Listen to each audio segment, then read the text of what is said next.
Hare Ram Ram Ram Hare Hare, Hare Krishna Krishna Krishna Hare Hare, Hare Ram Ram Ram Hare Hare, Hare Krishna Hare Krishna. Yes, now we are online. YouTube. Okay. You are now host. Hare Krishna everyone. Hare Krishna Bhanuben. Hare Krishna Bhavin Prabhu, Jignasa Mataji, Niruben, Pratima Mataji, Sweetie Mataji. Hare Krishna. हरे कृष्ण प्रभु जी। हरे कृष्ण प्रभु जी। हरे कृष्ण माता जी। હરે કૃષ્ણ. હરે કૃષ્ણ. ચલો આપણે start કરીએ. ભગવાન રાધા ગોવિંદજીના ચરણોમાં પ્રેમપૂર્વક પ્રાર્થના કરીએ. સ્વાગત છે તમારું બધાનું શ્રી શ્રી રાધા ગોવિંદના ટેમ્પલ ઇસ્કોન મેંગલુરુ બોલાઈ તરફથી. આજે આપણે મળી રહ્યા છીએ ભક્તિ પ્રી ભક્તિ શાસ્ત્રી લેવલ 2 અને અધ્યાય 17 ના વિભાગ 1 ની ચર્ચાઓમાં. રાધા ગોવિંદજીના દર્શન તમને બધાને થતા હશે, થાય છે ને? હરે કૃષ્ણ.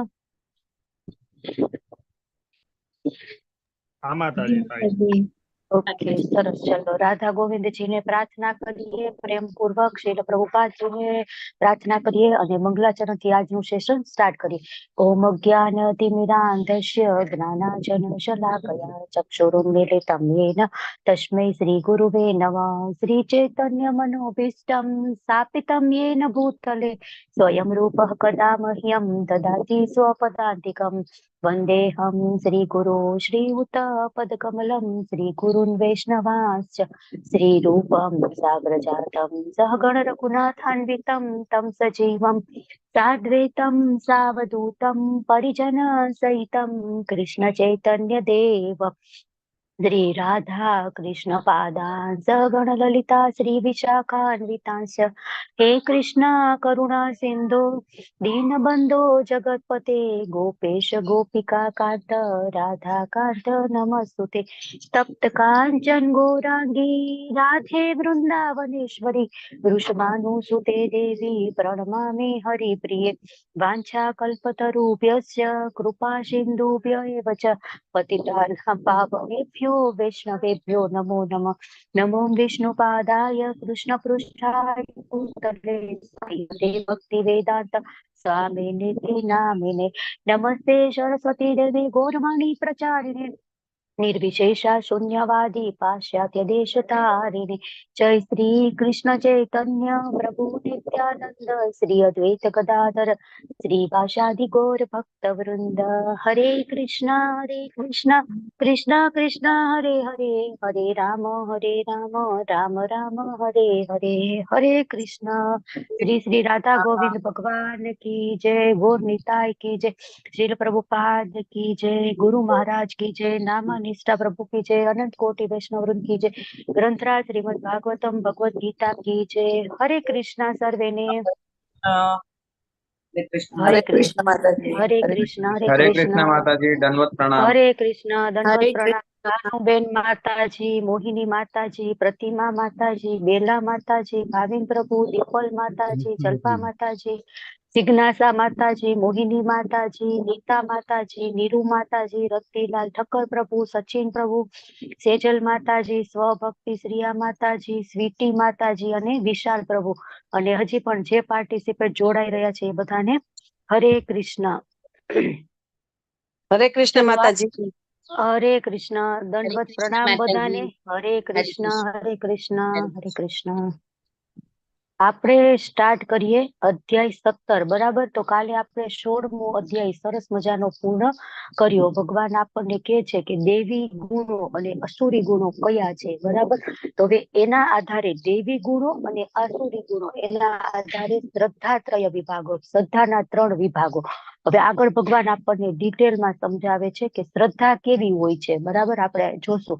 તો સૌથી પહેલા તમે મને કહો, બરાબર, કે આપણે કાલે જોયું ને કે દેવી દેવો એટલે શું અને આસુરો એટલે શું, આપણે કઈ રીતે એની વ્યાખ્યા આપી શકીએ? દેવોની વ્યાખ્યા અને અસુરોની વ્યાખ્યા કોણ મને કહેશે? હેન્ડ રેઝ કરો. ચલો, હરે કૃષ્ણ. જેને આન્સર આપો એ હેન્ડ રેઝ કરો.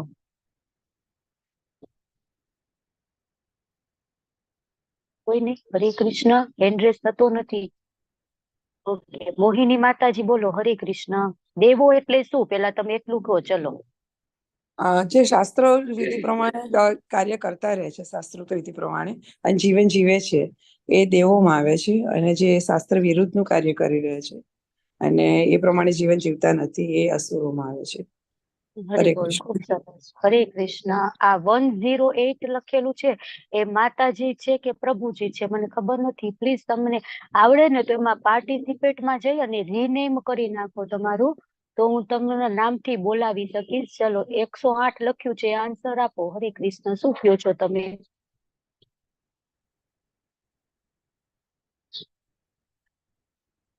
હરે કૃષ્ણ. 108 લખેલું છે, કોણ છે? હરે કૃષ્ણ માતાજી. ખબર નહીં મને મારામાં 108 કેમ આવી ગયું. મારું તો એકચ્યુઅલી નામ લખેલું છે હર્ષા વૈદ્ય ભરૂચ.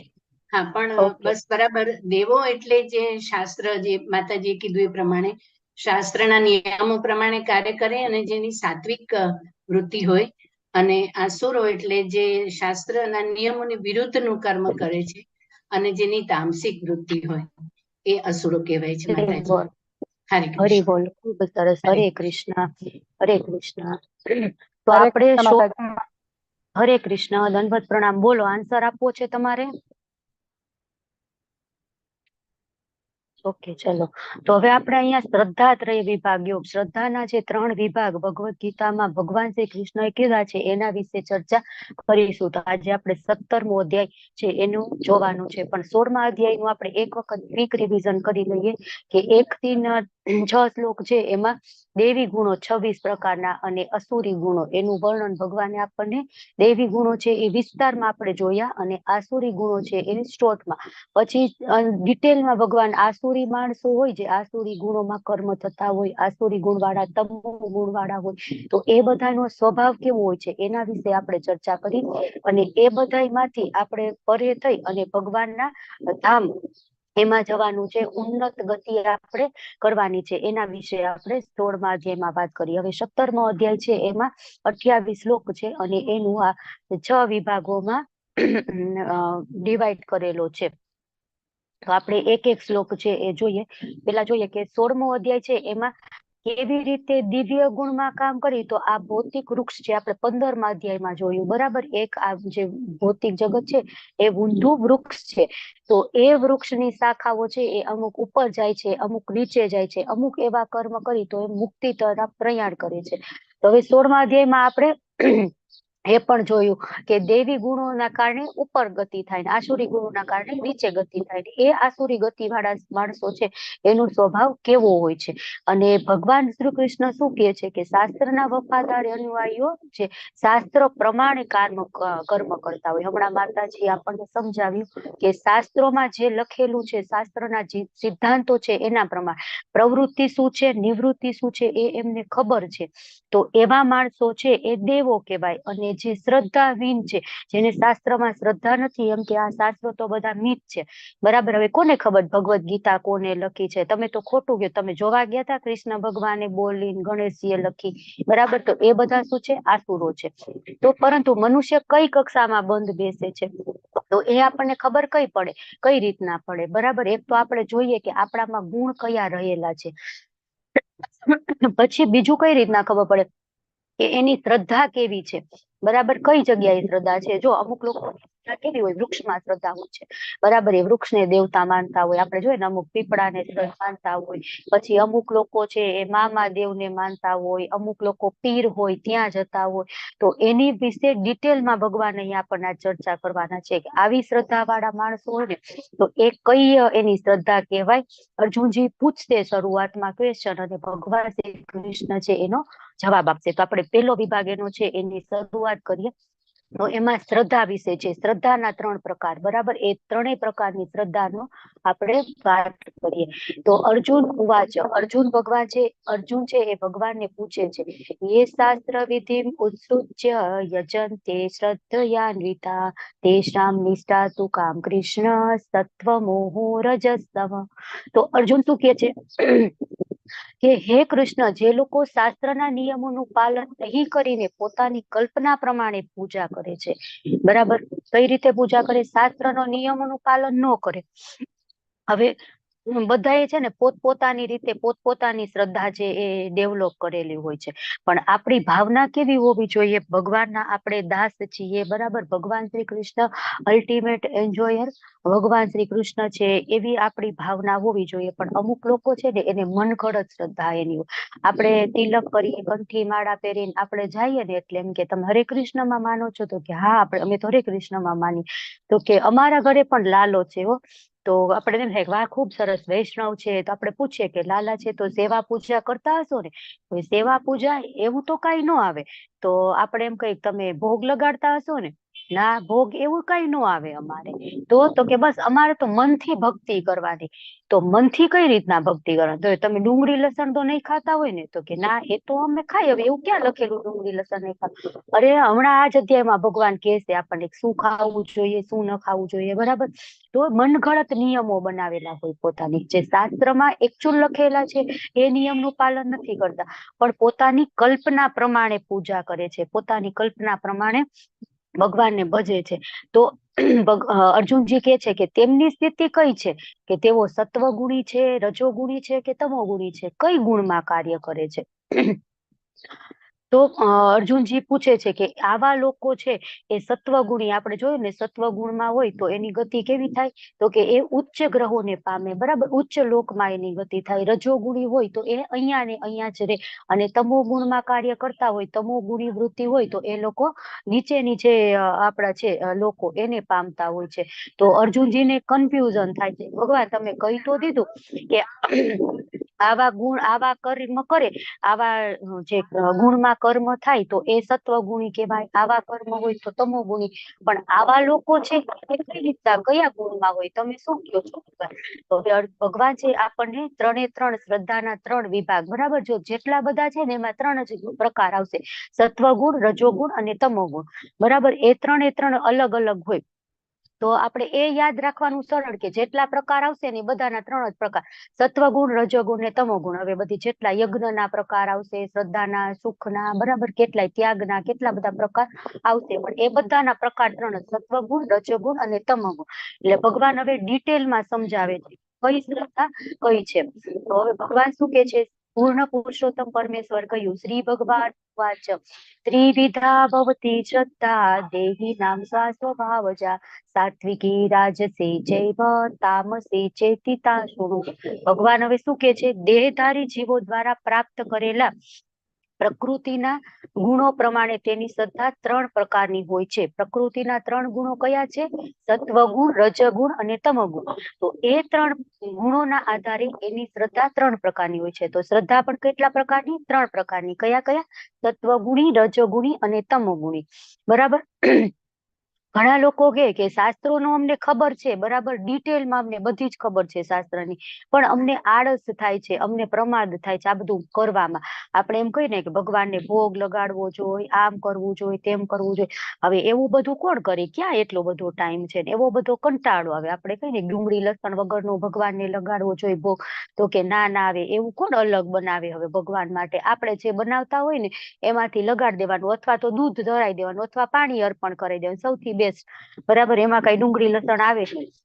તો શરૂઆતમાં ઠીક છે કે આપણે નવા ભક્તિ કરવાનું સ્ટાર્ટ કર્યું છે, નવા કૃષ્ણ ભાવનામાં આવ્યા છે, પણ પછી આપણે ધીમે ધીમે જોયું ભગવાનને જમીને જમાડવું, આપણે જમવું જોઈએ. આપણે જોયું નહીતર જે ભગવાનને અર્પણ નથી કરતા એ શું જમે છે? પાપ, બરાબર ને? તમને બધાને યાદ છે ને, આપણે જોયું તું, બરાબર. તો એવા બધા લોકો છે એ સતત પ્રમાદમાં હોય, આળસમાં હોય, એટલે એ શાસ્ત્રમાં જે વર્ણન કરેલું છે એ પ્રમાણે કરતા નથી. જો જીવ ભૌતિક પ્રકૃતિના સંસર્ગમાં આવે ને એટલે એ પ્રકૃતિ અનુસાર જે ગુણ છે ને એના ઇન્ફ્લુઝન એના પ્રભાવ હેઠળ આવે. અને જે 3 ગુણ છે ને એ આપણે કહેવાય ને કઠપૂતળી કેમ હોય, અને એ આપણે ડાન્સ કરાવે. ઓલા એક ભાઈ છે એ પડદા પાછળ ઊભા હોય, બરાબર, અને પછી ઓલી કઠપૂતળીના ખેલ તમે જોયા હશે, બરાબર. પછી આમ હાથ કરે, ઓલે દોરી અહીં હાથમાં બાંધેલી હોય, એટલે ઓલા જે નીચે હોય ને જે કાર્ટૂન જેવા ઢીંગલા રાખેલા હોય એ ડાન્સ કરે. એટલે આપણે એવી રીતના માયાદેવીના હાથના કઠપૂતળી છીએ. એના 3 ગુણો છે ને એના પ્રભાવ નીચે આપણે ડાન્સ કરીએ છીએ. આપણા કર્મો એ રીતના થાય છે. તો ભગવાન હવે કે છે કે આ 3 પ્રકારની શ્રદ્ધા છે ને એના વિશે તું મારા પાસે સાંભળ. હવે શું કે છે ભગવાન ડિટેલમાં, એ સત્વાનુરૂપા સર્વસ્ય શ્રદ્ધા ભવતિ ભારત શ્રમધામ યમ પુરુષો યોચ્છત સ એવ સ. તો હે ભરત પુત્ર, પ્રકૃતિના વિભિન્ન ગુણો હેઠળ મનુષ્યના અસ્તિત્વ પ્રમાણે તે એક વિશેષ પ્રકારની શ્રદ્ધા વિકસિત કરે છે. જો શરૂઆતમાં આપણે છે ને પ્રકૃતિના 3 ગુણો, 3 ગુણ છે, બરાબર, સત્વ રજસ તમસ. હવે શરૂઆતમાં આપણે એને ચૂઝ કરવાના છે ગુણને, બરાબર. આપણે નક્કી કરીએ કે મારે આ કરવું છે, મારે આ કરવું છે, મારે આ કરવું છે, બરાબર. અમુક લોકો, જો અમુક બાળકો છે ને નાના હોય ને ત્યારથી એને ડુંગળી લસણ નો ભાવતા હોય, ડુંગળીની સ્મેલ ઇવન નો ગમતી હોય, બરાબર. ચા એને નો ભાવતું હોય, બરાબર, એકદમ તીખું તમતમતું તળેલું એવું નો ભાવતું હોય. તો એ કયો ગુણ સિલેક્ટ કરે છે? તો કે સત્વ ગુણ સિલેક્ટ કરે છે, બરાબર. એને જ ગુણ સિલેક્ટ કર્યો. આપણે અમુક કેવા હોય ને કે આપણે એકલા, આપણે કાલે જોયું હતું, બરાબર, કે એકલા જયારે હોય ને એકાંતમાં ત્યારે ગુણની આપણી પરીક્ષા થાય, બરાબર, કે આપણે કયો ગુણ સિલેક્ટ કરી છે ત્યારે આપણને ખબર પડે. તો અમુક લોકો છે એ એના અસ્તિત્વ પ્રમાણે એ 3 ગુણમાંથી એક ગુણ ચૂઝ કરે. પછી એ ચૂઝ કરે ને એ પ્રમાણે એની સંગતિ એની થાય કે સાત્વિક સંગતિ છે, રાજસિક છે કે તામસિક છે, અને એ પ્રમાણે ધીમે ધીમે એનામાં શ્રદ્ધા ડેવલપ થાય. તો શ્રદ્ધા હોય તો અન્ન ખાવાથી એના ગુણ છે એ ડેવલપ થાય, દાન કરવાથી, તપ કરવાથી, એ બધા અલગ અલગ કરે જે પ્રકારના કર્મો, એ પ્રકારે એના છે એ ગુણ ડેવલપ થાય. અને સૌથી ઇમ્પોર્ટન્ટ શું છે? તો કે એસોસિએશન. કેવા ભક્તોના, કેવા વ્યક્તિઓના સંગમાં રહો છો એ પ્રમાણે તમારા ગુણ ડેવલપ થાય. તો એકદમ તામસિક ગુણ હોય, એકદમ આળસુ હોય, રાત્રે મોડા સુધી જાગવાનું, સવારે મોડે ઉઠવાનું, બરાબર, છતાં પણ જોઈએ ભક્તોના સંગમાં રે, પ્રસાદ ખાય ધીમે ધીમે, તો એનામાં જે એનું જે લાઈફ સર્કલ છે, એનું જે ટાઈમ શેડ્યુલ છે એ બધું ચેન્જ થઈ જાય. ધીમે ધીમે એ વહેલા ઉઠવા માંડે, બરાબર, ધીમે ધીમે મંદિરે જવા માંડે, રાત્રે વહેલા સુવા માંડે. તો સૌથી ઇમ્પોર્ટન્ટ શું છે? એસોસિએશન ખૂબ જ ઇમ્પોર્ટન્ટ છે. હવે અસ્તિત્વ પ્રમાણે જો શું કે છે, જીવે સ્વયં અર્જિત કરેલા ગુણો અનુસાર જ તેને વિશેષ શ્રદ્ધાયુક્ત કહેવામાં આવે છે. તો એક તો વિભિન્ન ગુણો પ્રમાણે, બરાબર. હવે બીજું છે અસ્તિત્વ પ્રમાણે. તો કુટુંબ કેવું છે, દેશ કેવો છે, પરિવાર કેવો છે, સંતાન કેવું છે, બરાબર, મિત્રોનું સંગત કેવું છે, એ બધા પ્રમાણે એ છે એ 3 ગુણોમાંથી એક ગુણ સિલેક્ટ કરે છે. પછી સ્વયં અર્જિત કરેલા ગુણો અનુસાર, તો જે પૂર્વ જન્મ હતો, લાસ્ટ બર્થ, બરાબર, પાસ્ટમાં એનો ક્યાં જન્મ થયો, તો આપણે જોયું ને કે જયારે એક શરીર ત્યજી અને બીજા શરીરમાં જાય તો મન, બુદ્ધિ ને અહંકાર સાથે આવે છે. મન, બુદ્ધિ અને અહંકાર પ્રમાણે એવા ગુણો એ સિલેક્ટ કરે, એવા એના કર્મો થાય છે. તો એ છે એ સ્વયં અર્જિત કરેલા ગુણો પ્રમાણે. હવે જીવ મૂળ શું છે? તો પરમેશ્વરનો અંશ છે, બરાબર, સર્વ ગુણોથી પરે છે. પરમેશ્વર કેવા છે? તો ગુણાતીત, બરાબર. તમને બધાને ખબર છે ને, ગુણાતીત, ગુણાધીશ અને ગુણાધીન. પરમેશ્વર ગુણાતીત પણ છે અને ગુણાધીશ પણ છે. કોણ કહેશે મને ગુણાતીત એટલે શું, ગુણાધીશ એટલે શું, ગુણાધીન એટલે શું? 3 કોઈને ખબર છે? હરે કૃષ્ણ. હિરલ માતાજી બોલો. હરે કૃષ્ણ. હરે કૃષ્ણ માતાજી. ગુણાધીશ એટલે ભગવાન જે બધા ગુણો એમને આધીન છે. ગુણાતીત એટલે ભગવાનના શુદ્ધ ભક્તો, અને આપણે બધા ગુણાધીન, આપણે બધા ગુણોની અંડરમાં આવીએ છીએ. 3 ગુણોની અંદર, સત્વ, રજસ અને તમસ. હરે બોલ, ખૂબ સરસ. હવે કોઈને કેવું છે? શૈલેષ ભટ્ટ પ્રભુ, તમારે કઈ એડ કરવું છે આના સિવાય? હરે કૃષ્ણ. ના માતાજી, હરે કૃષ્ણ. સેમ, બિલકુલ. હરે કૃષ્ણ, ખૂબ સરસ. હરે કૃષ્ણ.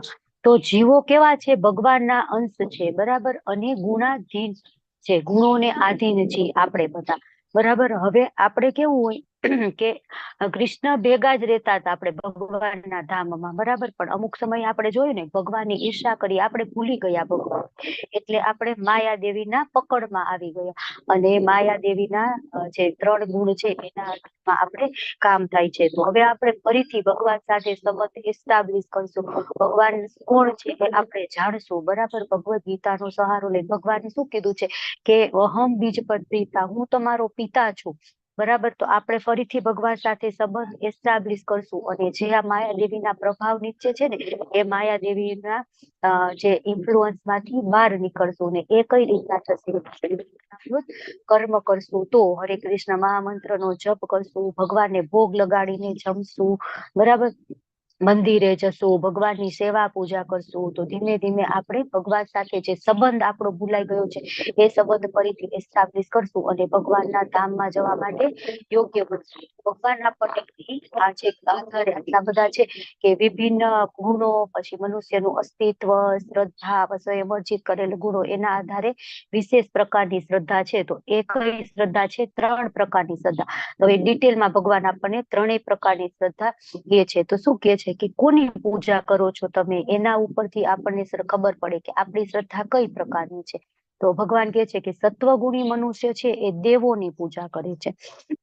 તો ખરેખર આ જો આપણે ભણશું 3, બરાબર, સત્વગુણ, રજોગુણ અને તમોગુણ, પણ આપણે આ 3 ભણી લઈને પછી એક સૌથી ઉપર છે શુદ્ધ સત્વ, બરાબર. તો આપણે એ શુદ્ધ સત્વ વિશે પણ જાણશું, અને આપણે પહેલા જ જોયું હતું કે સત્વગુણમાં કંઈ પણ કરીએ, રજોગુણમાં કંઈ પણ કરીએ કે તમોગુણમાં કંઈ પણ કરીએ, તો એ 3 આપણને બંધન કરતા છે, બરાબર. સત્વગુણમાં કર્મ કરશું તો એ સોનાની સાકર, રજસગુણ ચાંદીની, અને તમોગુણ છે એ લોખંડની. મૂળ 3 ગુણ છે એ બંધન કરતા તો છે જ. આપણે ખૂબ સત્વગુણમાં કામ કરીએ, ખૂબ પુણ્ય કર્મ કરીએ, ખૂબ પુણ્ય કર્મ કરીએ, પછી અલ્ટિમેટ શું થાય? આપણે એક સમય બ્રહ્મા બની જાય, એક સમય ઇન્દ્ર બની જાય, પણ ક્ષીણે પુણ્ય અર્થ લોક વિશંતિ, બરાબર. આપણા કર્મ પૂરા થાય એટલે આપણે પાછું આ ભૌતિક જગતમાં આવવું જ પડે. પણ આપણે શું કરવાનું છે? યદ્ગત્વા ન નિવર્તન્તે તદ્ધામં પરમં મમ, ભગવાનના ધામમાં જવાનું છે. ભગવાન કહે છે કે મારું ધામ આવું છે કે જ્યાં આવ્યા પછી મનુષ્ય ફરીથી આ જગતમાં આવવું પડતું નથી. તો આપણે કર્મ કેવું કરવાનું છે? શુદ્ધ સત્વનું. તો આપણે 3 ભણશું ને પછી આપણે જોશું શુદ્ધ સત્વમાં શું કરવાનું છે, બરાબર. હું તમને પૂછીશ, તમારે મને કહેવાનું. તો સત્વગુણી મનુષ્ય છે એ શું કરે? દેવોને પૂજે છે, બરાબર. શાસ્ત્રમાં કીધું છે કે એકમાત્ર પૂર્ણ પુરુષોત્તમ પૂર્વેશ્વર ભગવાન શ્રી કૃષ્ણ છે એ જ પૂજવા યોગ્ય છે. પણ આ લોકો શું કરે? દેવી દેવતાઓની પૂજા કરે. બ્રહ્માજીને જો આમાં પિક્ચરમાં દેખાડે, બ્રહ્માજીની પૂજા કરે છે, શિવજીની પૂજા કરે છે, અમુક દેવીઓની પૂજા કરે છે. અને આજકાલ તો કેવું છે ખબર છે? થોડોક સમય થાય ને એટલે એક નવા દેવી બની જાય, બરાબર. હવે સોનલમાં, મોગલમાં આપણે પેલા નામે નહોતા સાંભળ્યા, બરાબર. જયારે આપણે ભણતા હતા, આપણે નાના હતા ત્યારે આપણે એવા નામ નહોતા સાંભળ્યા, પણ હવે આ બધા દેવીઓ લઈ આવ્યા છે, એ બધા દેવીઓની પૂજા કરે છે. તો એ બધા છે એ દેવી દેવતાઓની પૂજા કરે, એ સત્વગુણમાં શ્રદ્ધા, સત્વગુણી એની પૂજા હોય છે. પછી રજોગુણી મનુષ્ય છે એ આસુરોની પૂજા કરે છે. જો રજોગુણી મનુષ્ય છે ને કઈક કામ માટે હોય, તો એ અસુરોની, જો આમાં કેટલા બધા બતાવેલા છે કે આજે શું કહેવાય, પૂજા કરે છે. આમાં ફોટામાં રેડ કલરનું પહેરેલું છે, બરાબર.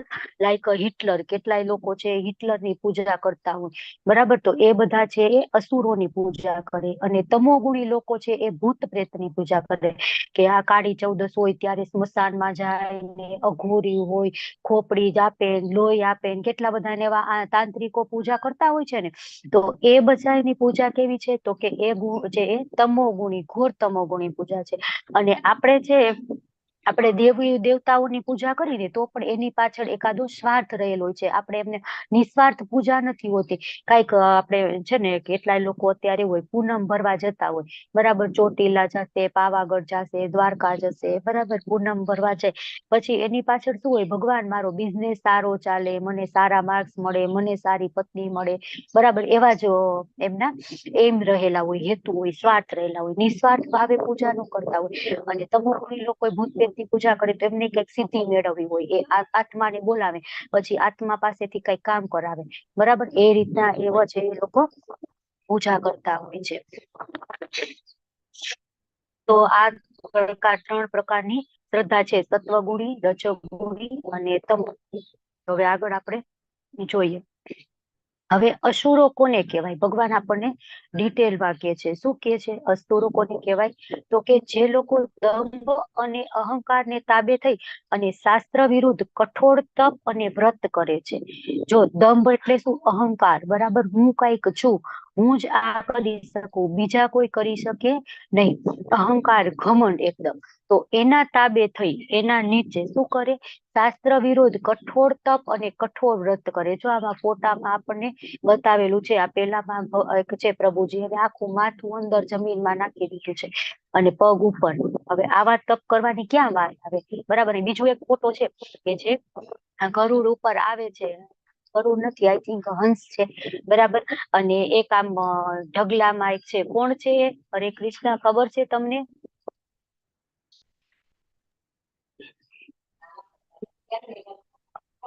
હરે કૃષ્ણ, ખબર છે તમને આમાં કોણ છે? પિક્ચરમાં બીજું પિક્ચર છે એ? હિરણ્યકશિપુ. ના, હિરણ્યકશિપુ છે માતાજી. ખૂબ સરસ. હરે કૃષ્ણ. તો એને પણ એવું વ્રત કર્યું હતું, બરાબર. હિરણ્યકશિપુએ. એની શ્રદ્ધા કેવી હતી? દંભ અને અહંકાર વાળી એકદમ, કે હું તો આમ કરી શકું. ખાલી આમ પગના જે અંગૂઠા હોય ને એના ઉપર ઉભા રહ્યા હતા, પગના અંગૂઠા ઉપર, અને હાથ બંને આમ ઊંચા, બરાબર. પછી એકદમ એટલા વર્ષો તપ કર્યું કે એક સમય એનું આખું શરીરની ચામડી છે, મસલ છે, ફેટ બધું હોય ને બધું ઉધાઈ ખાઈ ગયું. જો આમાં ઉધાઈનો રાફડો એના આજુબાજુ બની ગયો. તો માત્ર જે એની યોગ શક્તિ હતી ને એના આધારે એ શ્વાસ લેતા હતા ને એ જીવતા હતા. પછી એક સમયે બ્રહ્માજીને પણ થયું કે હવે હું નહીં જાઉં ને તો આને, એના માથામાંથી એકદમ જ્વાળા નીકળતી હતી, અગ્નિ નીકળતો હતો. તો કે હું નહીં જાઉં ને તો આના કારણે આખે બધે અંધકાર ફેલાઈ જશે. એટલે બ્રહ્માજી ત્યાં જાય છે અને પછી કે છે કે તારે શું જોઈ છે? પછી આપણને બધી સ્ટોરી ખબર છે, બરાબર. જો અહીંયા બીજા એક છે, આખો પર્વત ઉપર ઉપાડી લીધો છે. પછી અહીં બાજુમાં એક પ્રભુજી છે, એને માથું જમીનમાં નાખી દીધું છે, પગ ને બધું આમ વળેલું છે. હવે ક્યાંય આવા કઠોર વ્રત કે તપ કરવાની વાત નથી. અમુક સંપ્રદાય હોય તો એમાં જે જુલુસ નીકળતા હોય તો જીભમાં સળિયા ભરાવે, પછી ચામડીમાં સળિયા ભરાવે, પછી અમુક જગ્યાએ છરી ભરાવતા હોય છે, બરાબર. છરી મારે, એકદમ લોહી નીકળે, ઓલી સાકળ આમ કરતા હોય છે. તો હવે એવું કઠોર તપ કરવાની ક્યાં વાત આવે છે? બરાબર. અમુક રાજનૈતિક હોય તો એ રાજનૈતિક ઉદ્દેશથી ઉપવાસ આંદોલન કરે કે અમારી માંગે પૂરી કરો, અમારી માંગે. એમાં ક્યાંય ભગવાન હોતા નથી, બરાબર. એવો ઉપવાસ કરે તો એનું વર્ણન ક્યાંય શાસ્ત્રમાં નથી કે તમે આવું વર્ણન કરો, બરાબર. આવું તમે તપ કરો, આવી તમે વ્રત કરો. તો એ લોકોને આ જે લોકો વ્રત તપ આવું કરે છે ને એ આસુરી છે. કેમ કે એમાં બધામાં શું હોય છે? એની પાછળ ગર્વ, અહંકાર, કામ, ભૌતિક સુખ ભોગવવાની કામના, કઈક એની પાછળ રહેલું હોય છે. એને એમ નથી હોતું હું ભગવાન માટે આવું કરું, બરાબર. પછી જે લોકો આવું તપ કરે એને શું કહેવાય? એને અસુરો કહેવાય. આવું તપ એ છે શાસ્ત્રમાં, આપણે પેલા જોયું ને, શાસ્ત્રોમાં જે વર્ણન નથી કર્યું એવું તપ કરે એને શું કહેવાય? અસુરો, બરાબર. જે પણ કર્મ છે શાસ્ત્રોમાં વર્ણન નથી એ કરે એને અસુર કહેવાય. તો એ છે, એને એમ થાય હું આમ કરી લઈશ તો મને સુખ મળશે, આમ કરી લઈશ તો સુખ મળશે. જો હિરણ્યકશિપુએ કેટલો સમય સુધી તપ કર્યું, બરાબર. બ્રહ્માજી આવ્યા અને એને વરદાન આપ્યું, એ ખુશ થઈ ગયો. વાહ, હવે તો મને કોઈ મારી જ નહીં શકે, હું તો અમર થઈ ગયો, આવું મેં વરદાન માગી લીધું. પણ એક આપણે હમણાં જોયું ને, ચતુર્દશી ગઈ તો નરસિંહદેવ ભગવાન આવ્યા અને નરસિંહદેવે શું કર્યું? તો કે હિરણ્યકશિપુને તો એવું વરદાન હતું ને, રાત્રે નહીં ને દિવસે નહીં, તો સંધ્યા સમયે, પછી જમીન ઉપર નહીં ને આકાશમાં નહીં, તો પોતાના જાંઘ ઉપર બેસાડી દીધો. પછી અસ્ત્રથી નહીં, શસ્ત્રથી નહીં, પોતાના નખથી મારી દીધો. કે મનુષ્ય નહીં, પ્રાણી નહીં, 84 લાખ યોનીમાં કોઈ પણ મને ન મારી શકે. તો સ્વયં ભગવાન એવું રૂપ લીધું કે જે 84 લાખ યોનીમાં ક્યાંય ન આવે. બ્રહ્માજી ચક્રાવે ચડી ગયા. એ કે આ કોણ? કે આવું તો મેં સર્જન જ નથી, બરાબર. આવ્યા એને પણ મારી દીધું. તો આવું શાસ્ત્રમાં વર્ણન નથી કર્યું એવું વ્રત કે તપ કરે છે. અગ્નિ સ્નાન કરે અમુક લોકો, બરાબર. પછી અમુક લોકો હોય એ શું કરે કે એક એક અંગ છે એ કાપી કાપીને નાખે, બરાબર. પછી કમળ આપણું આ જે સર હોય ને મસ્તક, એની બલી આપે, બરાબર. એવા કેટલાય અસંખ્ય પ્રકારના, આપણે તો આમ માનવામાં ન આવે. અમુક સમયે ન્યૂઝપેપરમાં, ટીવી ચેનલમાં આપણે ન્યૂઝ જોઈએ ને તો આપણે એમ થાય કે માણસો આવું કરી શકતા હોય, બરાબર. તો એ બધું છે એ અસુર લોકો કરે છે. પછી જેવો કામ વાસના અને આસક્તિ દ્વારા પ્રેરિત થાય છે, જેવો મૂર્ખ છે અને જેવો શરીરના ભૌતિક તત્વને અને શરીરમાં રહેલા પરમાત્માને કષ્ટ આપે છે, તેવો અસુર કહેવાય છે. કેવા હોય? કામ વાસના અને આસક્તિ દ્વારા પ્રેરાયેલું. જો ભસ્માસુરે પણ વ્રત તપ કર્યું હતું, બરાબર. આપણને બધાને ખબર છે એની પાછળ શું હતું કે શિવજીને હું મારી નાખું, વરદાન મેળવી, અને પાર્વતીજી સાથે હું મેળવું, બરાબર. એની પાછળ એક સ્વતો કામ વાંચ્યું, બરાબર. પછી આસક્તિ હોય કે હું આમ કરું, કઈક મેળવવું છે, એની આસક્તિ છે, તો એવો મૂર્ખ છે, બરાબર. ભગવાન માટે તપ કરો ને, બરાબર. ઠંડી એકદમ હોય, કડકડતી ઠંડી, તો ઠંડા પાણીથી સ્નાન કરે. અમુક લોકો છે એ બરફમાં, હિમાલયમાં એટલી ઠંડીમાં ખાલી એક વસ્ત્ર પહેરે અથવા તો નિર્વસ્ત્ર થઈને ઉભા રહે, હાથ ઊંચા કરીને ઓમ ઓમ. એટલું તમે કૃષ્ણ માટે કરો ને, કૃષ્ણ હાથ પકડીને તમને લઈ જશે ધામમાં. પણ એ લોકોને ખબર હોતી નથી. બધો એ છે એ સકામ કર્મ, કાંઈક એની પાછળ કામ વાસના છે, કાંઈક એને મેળવવાની વૃત્તિ છે. તો જે શરીરના ભૌતિક તત્વોને અને શરીરમાં રહેલા પરમાત્માને કષ્ટ આપે છે, જે શરીરમાં પરમાત્મા રહેલા છે, પરમાત્માને કષ્ટ આપે છે. અરે ભાઈ, આવું શું કામ વ્રત કરો છો? ક્યાં એવું લખ્યું છે તું કઠણ વ્રત કરવાનું, બરાબર. તો આ બધા કેવા છે? અસુરો કહેવાય છે. સુખ દુઃખ, ઠંડી ગરમી પ્રૂવ કરે. અમને તો ઠંડી ગરમી, સુખ દુઃખ કઈ ઇફેક્ટ જ નથી થતી. અમે તો એ બધાથી પરે છીએ, અમે તો આમ કરી છીએ, અમે તો તેમ કરી છીએ ને, એકદમ. તો એ લોકો છે એ કેવા કહેવાય? અસુરો કહેવાય છે. એકદમ ગરમી હોય, ફૂલ ઉનાળો, અત્યારે આપણે કેટલી છે તેમાં આગમાં ઉભા રહે, એકદમ તપતપતી ગરમીમાં. એકદમ ઠંડી હોય તો આપણે, મેં કીધું એવી રીતના, ઠંડા પાણીથી સ્નાન કરે, બરફમાં જઈને ઉભા રહે. તો પરમાત્મા અંદર વિચારે કે શું કામ તું કષ્ટ આટલો સહન કરીશ ને મને પણ આટલો કષ્ટ આપે? કેમ કે ગમે એવો નાસ્તિક છે, આસ્તિક છે, ગમે એ છે, બરાબર. પણ ભગવાન પરમાત્મા સ્વરૂપે એના હૃદયમાં રહેલા છે. ભગવાન ગમે એવી પરિસ્થિતિ હોય ને તો એનો સાથ છોડીને જતા નથી. એટલે જ કે ને, સુહૃદય સર્વભૂતાના, બધાયના હૃદયમાં રહેતો મિત્ર છું, બધાયનો. સુખ દુઃખ, ઠંડી ગરમી બધામાં રહું છું. તો પોતે તો એટલા કષ્ટ સહન કરે, પણ એના અંદર હૃદયમાં રહેલા પરમાત્મા છે ને, એને પણ એટલું કષ્ટ આપે. શું કામ આટલું કષ્ટ આપો છો? શું કરવા? ક્યાં પહોંચવું છે તમારે આ બધું કરીને? આપણે એને કહી તો અમારે તો નિરાકારમાં ભળી જવું છે, અમે તો આમ કરશું ને અમને સિદ્ધિ મળી જશે. પછી સિદ્ધિ મળે પછી શું કરવાનું? તો કે પછી તો આમ હાથ આમ કરીને કંકુ ઘેરવવાનું, આમ કરીને મીઠાઈ લઈ આવવાની, આમ કરીને આના મનની વાત જાણી લેવાની, બરાબર. પછી તો કે બધા લોકો વાહ વાહ કરે, બસ બધા એના મંદિરો બનાવે કે સ્વામીજી, પ્રભુજી, જે કઈ બાબાજી જે નામ દેતા હોય એ નામ આપે. પણ આમાં ક્યાંય કૃષ્ણ હોતા નથી. તો શાસ્ત્રમાં શું કહ્યું છે? તપસ્યા કરો, પણ કેવી તપ કરવાનું? ભગવાન શ્રી કૃષ્ણને સેન્ટરમાં રાખી, બરાબર.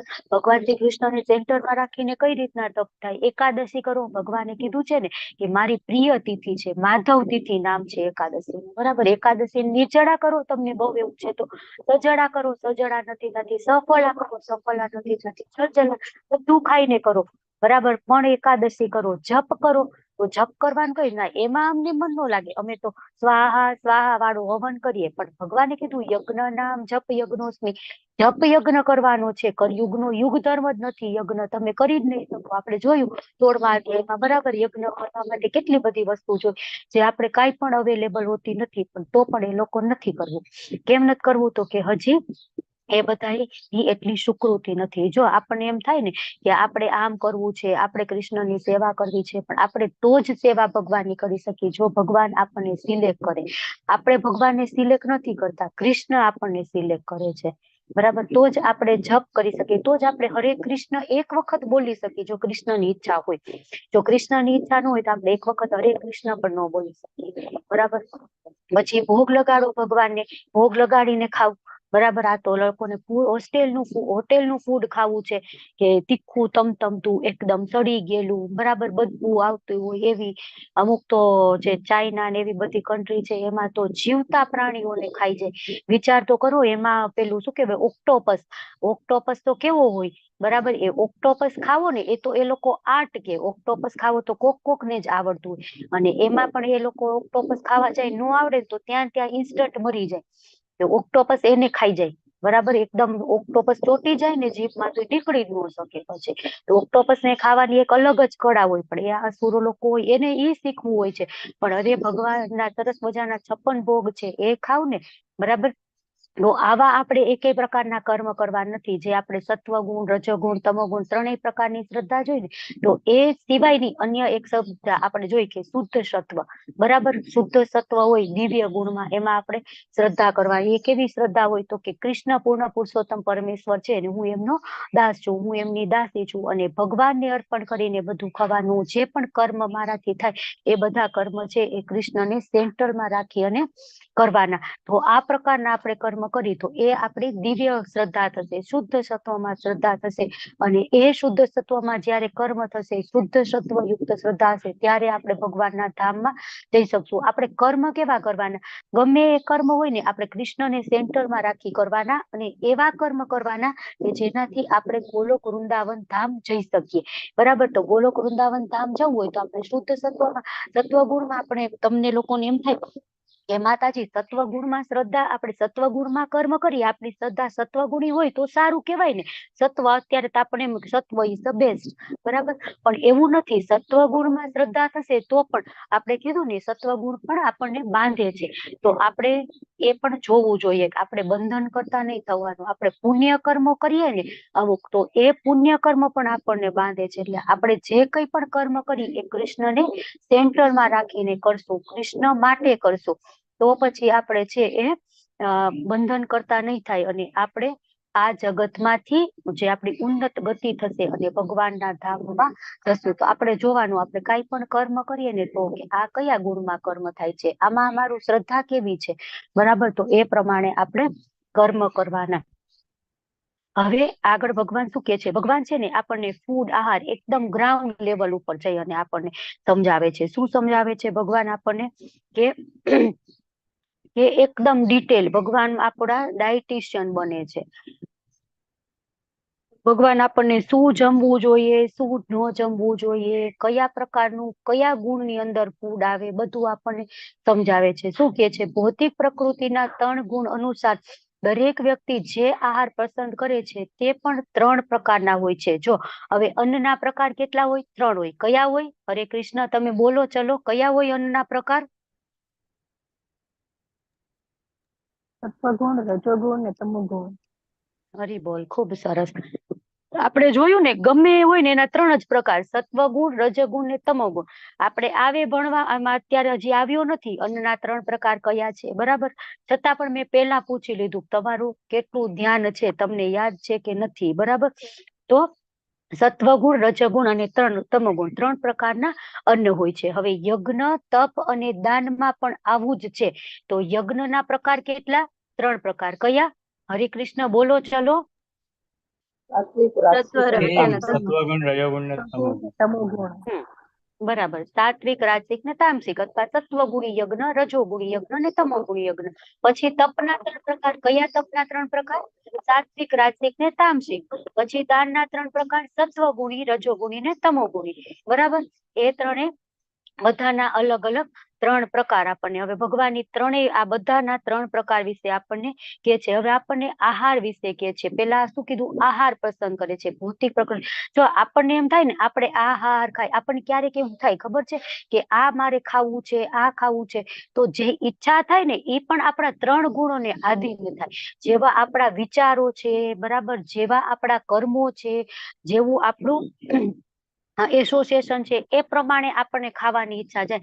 જો કેટલાય લોકો મને એવું કહેતા હોય કે અમે પેલા ઇસ્કોનમાં નહોતા ને ત્યારે અમને ગળ્યું મીઠું બિલકુલ ભાવતું નહોતું, પણ જ્યારથી અમે ઇસ્કોનમાં આવ્યા ને ત્યારથી અમને ખીર છે, શીરો છે, શું કહેવાય, રસમલાઈ છે, એ બધું બહુ ભાવવા માંડ્યું. કેમ? તો કે એસોસિએશન તમારું સત્વગુણી થઈ ગયું, અને આ બધું સત્વગુણી છે. આગળ આપણે જોશું, બરાબર. તો એ બધું છે એ આપણે આપણી રીતે પસંદ કરીએ છીએ, 3 ગુણોના અનુસાર આપણે પસંદ કરીએ છીએ. તો ભગવાન અહીંયા છે ને આપણા ડાયટિશિયન બને છે, આપણને ડાયટ પ્લાન સમજાવે છે. જો આપણે મોટા મોટા ડાયટિશિયન સ્પેશિયલ ડોક્ટર હોય એના માટે ડાયટ માટે, બરાબર. ગમે એ રોગ થાય ને તો એના ડાયટ શું લેવાનું એની એડવાઇસ લેવા આપણે ત્યાં જતા હોય, બરાબર. તો ભગવદ્ ગીતામાં આપણને એમ થાય કે એકદમ ફિલોસોફી છે, આત્મા પરમાત્મા પુનર્જન્મ એની જ બધી વાતો છે.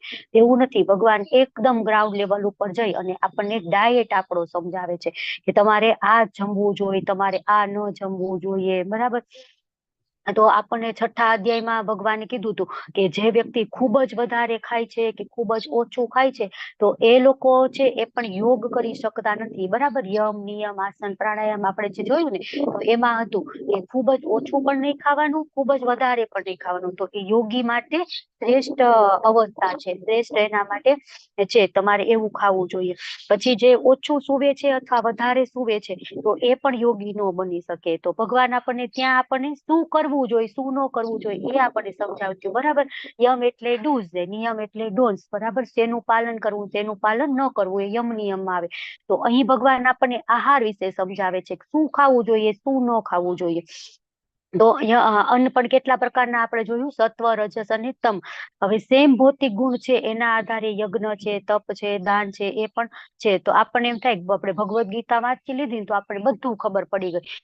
જો આપણે ડાયટિશિયન પાસે જાય ને તો ડાયટિશિયન કેટલા બધી ફીઝ લે એને મળવાની, બરાબર. પછી છે આપણને એપોઇન્ટમેન્ટ આપે, કેટલો સમય લાઈનમાં આપણે બેસવું પડે, પછી આપણને એપોઇન્ટમેન્ટ આપે, પછી અડધી કલાક આપણી સાથે ડિસ્કસ કરી અને પછી આપણને કે તમારે આટલા પ્રકારનું ભોજન લેવું જોઈએ. તો અહીં ભગવાન આપણને છે ને ફ્રીમાં આપણને સમજાવે છે કે જો અર્જુનને કહે છે, બરાબર. પણ આપણે શું સમજવાનું, જ્યાં અર્જુન કીધું હોય ત્યાં આપણે આપણી જાતને રાખી દેવાની. કે મને એમ કે ભગવાન કે હે પાર્થ, તો આપણે શું સમજવાનું, મને કે છે હે દીપેશ્વરી, બરાબર.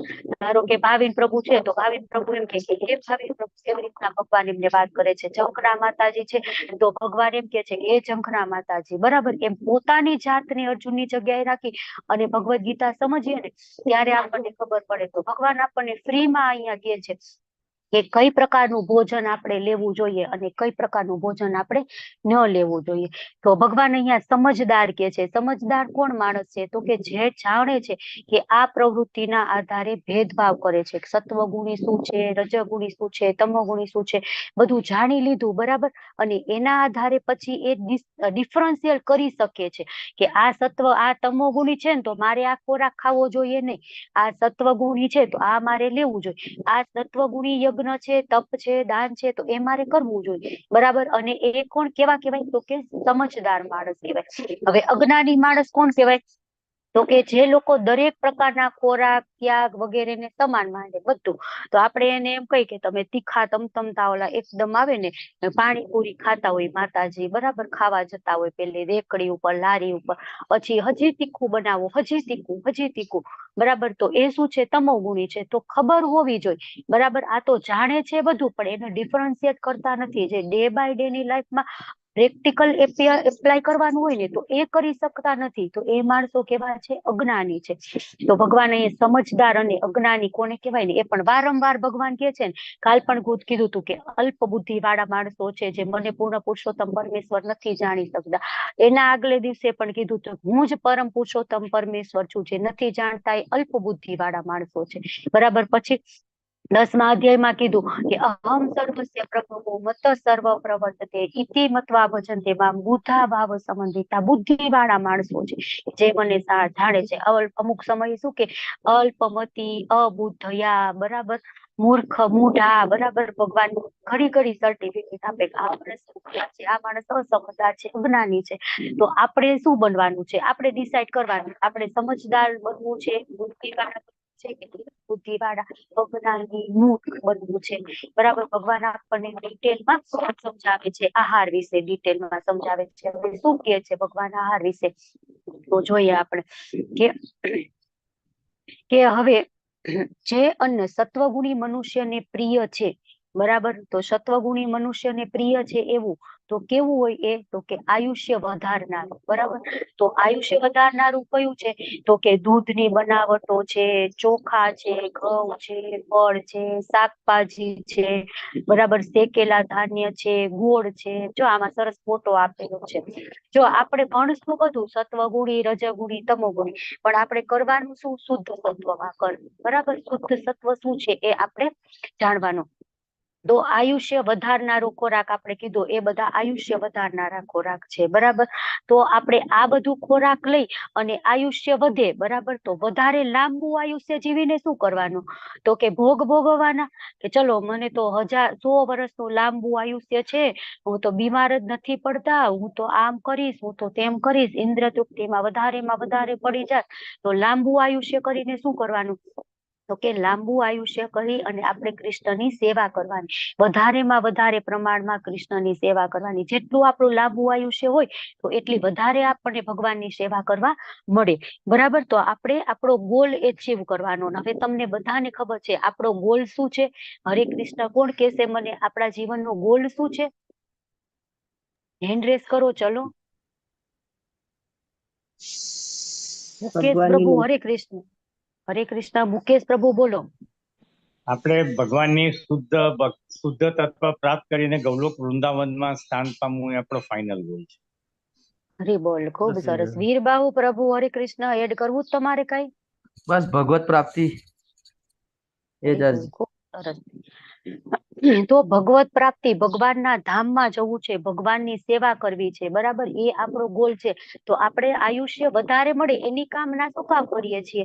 તો કે એટલા માટે કે અમને આયુષ્ય લાંબુ મળશે તો અમે ભગવાનની વધારે સેવા કરી શકશું. બરાબર. એ આપણો ગોલ છે.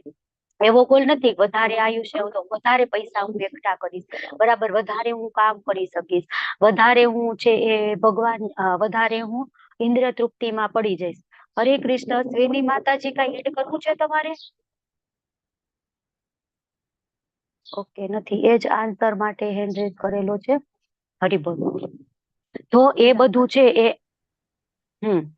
તો આપણે ભગવાનની ભક્તિ વધારે થઈ શકે, વધારે જપ થઈ શકે, આપણે ગુરુએ જે આપણને આદેશ આપેલો છે એના મુજબ આપણે વધારે કર્મ કરી શકીએ. એ બધું આપણે કરવાનું છે. એટલે આપણે વધારે આયુષ્ય, લાંબુ આયુષ્ય જોઈ છે.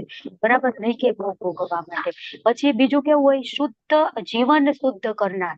બરાબર. આપણી ચેતનાને શુદ્ધ કરે. જીવન શુદ્ધ એટલે શું? તો કે આપણી ચેતનાને શુદ્ધ કરે. તો આપણે કીધું છે ને, અન્ન એવો ઓડકાર, જેવા અન્ન એવું મન. બરાબર. અન્નની સાથે જોડાયેલા કેટલાય બધા આવા સુવિચારો છે. તો આપણું જીવન છે એ શુદ્ધ કરે. જો આપણે શુદ્ધ સારું ખોરાક ખાશું ને તો આપણે સરસ મજાની ઊંઘ આવી જશે, સરસ આપણે વહેલા ઉઠી જશું, આપણે એનું ડાયજેશન પણ સરસ થઈ જશે. બરાબર. અને આપણે ક્યારેક જો એવું કઈક ખોરાક ખાઈ લીધો હોય ને તો આપણે આમ એકદમ મજા જ ન આવે. એમ જ્યાં સુધી આમ પેટમાં એનું એકદમ ડાયજેશન સારું ન થાય ને ત્યાં સુધી મજા આવે નહીં. તો એ અન્ન છે એ કોણે બનાવેલું છે ને એના ઉપર પણ કેટલી વાર ડિપેન્ડ કરે. કે આપણે કોઈક એવા વ્યક્તિએ બનાવેલું ખાઈ લીધું હોય ને તો આમ વિચારો, આપણું મન અસ્વસ્થ થઈ જાય, અશાંત થઈ જાય, વિચારોનું આમ યુદ્ધ ચાલતું હોય મનમાં. અને ક્યારેક આપણે સરસ એવા સારા ભક્તોએ કોઈકે બનાવેલું જમ્યા ને તો એવી સરસ ઊંઘ આવી જાય આપણને. એમ થાય કે ના, આમ કૃષ્ણ વધારે જપ કરવાનું મન થાય, એકદમ મંગળા આરતીમાં જાતે ઉઠી જઈએ. અને કોક દિવસ બહારનું એવું કઈક ખાઈ લીધું હોય ને તો તરત ઇફેક્ટ થઈ જાય, મન ન લાગે જપ કરવામાં. બરાબર. તો એવું બધું છે જે ભક્તોએ બનાવેલું છે કે એવું બધું છે એ જીવન શુદ્ધ કરનાર છે. પછી બળ આપનાર. બરાબર. બળ, સ્વાસ્થ્ય, સુખ અને તૃપ્તિ આપનાર. તો બળ આપનાર. તો બળ લઈને શું કરવું છે? તો કે આપણે ખલીને બલીની જેમ યુદ્ધ કરવું છે? નહીં. ભગવાનની સેવા કરવી છે. આપણે બળ મળશે તો આપણે ભગવાનની વધારે સેવા કરી શકશું. જો આ બધા અત્યારે આપણે ગુજરાતી ટીમ છે ને એ બેંગ્લોર યાત્રામાં ગયા હતા. તો કાલે આખો દિવસ છે ને પેલી માટી ને પથ્થર ને એવું બધું ઉપાડીને એમને એક જગ્યાએથી બીજી જગ્યાએ એવું બધું એકદમ મહેનત વાળું કામ કર્યું. તો એ મહેનત વાળું કામ કરવા માટે બળ જોઈએ ને, તો એ બળ કઈ રીતના મળે? તો કે એ છે એ સત્વગુણી મનુષ્યને પ્રિય ખોરાક હોય ને એમાંથી બળ મળે, બરાબર. સત્વગુણી મનુષ્યને શું પ્રિય હોય? જો આમાં સરસ મજાનું આપેલું છે કે દૂધ છે, બરાબર, કેટલાય બધા ભોજન છે, શુદ્ધ સાત્વિક એકદમ ફ્રૂટ કાંઈક આપેલા છે, માખણ આપેલું છે, બરાબર, નીચે પિક્ચરમાં.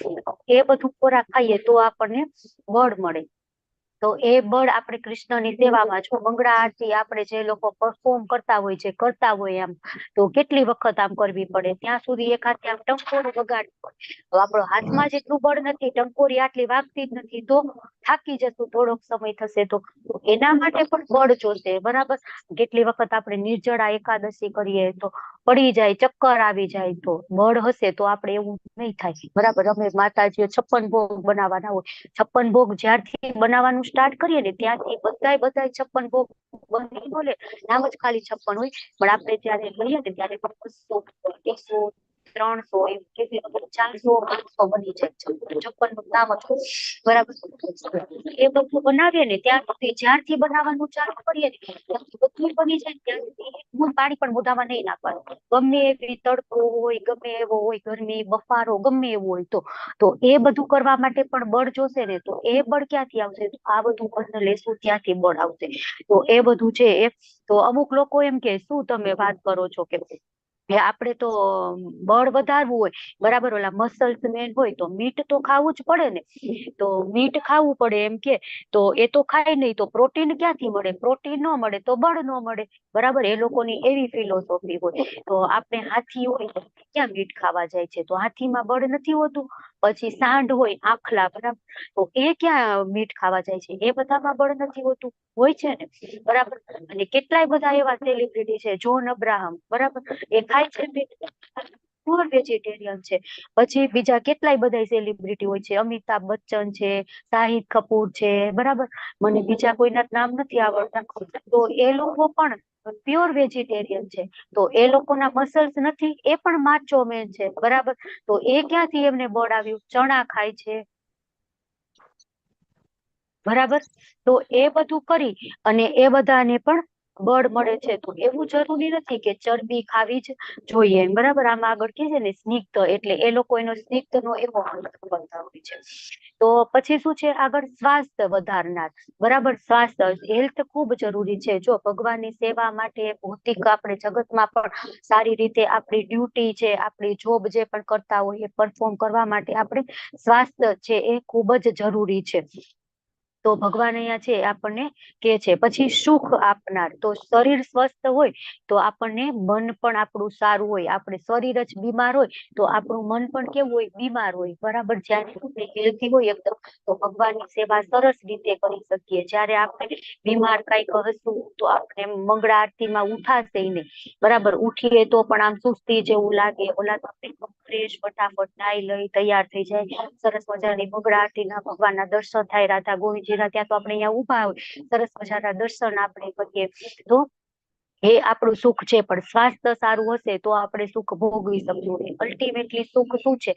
તો એ પણ ભગવાનના ધામમાં જવું, ભગવાનની સેવા કરવી, એ આપણું સુખ છે. બાકી બધું ક્ષણભંગુર છે. આપણે આ મેળવી લઈ, આ મેળવી લઈ, આ મેળવી, એની પાછળ પાછળ દોડ્યા રાખશું, પણ આપણને જે સુખ, સાચું સુખ છે એ ખબર નહીં પડે. ઇન્દ્રિય તૃપ્તિ, કાલ આપણે વાત કરી ને, ક્રેટા હોય તો એમ થાય BMW લેવી છે, BMW હોય તો મર્સિડીઝ લેવી છે, મર્સિડીઝ હોય તો લેમ્બોર્ગી લેવી છે, લેમ્બોર્ગીની હોય તો રોલ્સ રોય લેવી છે, રોલ્સ રોય હોય તો ચાર્ટર પ્લેન લેવું છે, એક ચાર્ટર પ્લેન હોય તો બે લેવા છે, બે હોય તો વધારે ફેસિલિટી વાળું અત્યાધુનિક લેવું છે, બરાબર. તો આપણી જે છે સંતોષ ક્યારેય થતો નથી. ઇન્દ્રિય તૃપ્તિમાં આપણે વધારેમાં વધારે ડૂબતા જ જઈએ છીએ. તો અલ્ટિમેટલી સુખ શું છે? કે ભગવાનનો પ્રસાદ ખાવામાં સુખ છે. એ કોને જ ખબર. પછી કેવું હોય? તૃપ્તિ કરનારો, બરાબર. આપણે ખોરાક ખાઈએ તો આપણને તૃપ્તિ થવી જોઈએ, આપણને એક આનંદ આવવો જોઈએ, આપણને શાંતિ થવી જોઈએ, સંતોષ થવો જોઈએ. પછી આવું અન્ન કેવું? આવું બધું, આ બધું કરનાર અન્ન કેવું હોય? તો કે રસયુક્ત. તો 6 પ્રકારના રસ આપણે ચર્ચા કરી હતી.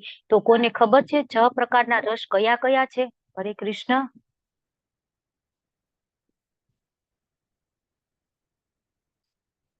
હરે કૃષ્ણ, બોલો, ચલો ફટાફટ આન્સર આપો. આપણે એકાદશી ને ચતુર્દશી બધું પતી ગયું, કેમ બધાને નથી આન્સર આપતા? હરે હેલો, કૃષ્ણ. હરે દીપ્તિ, કૃષ્ણ.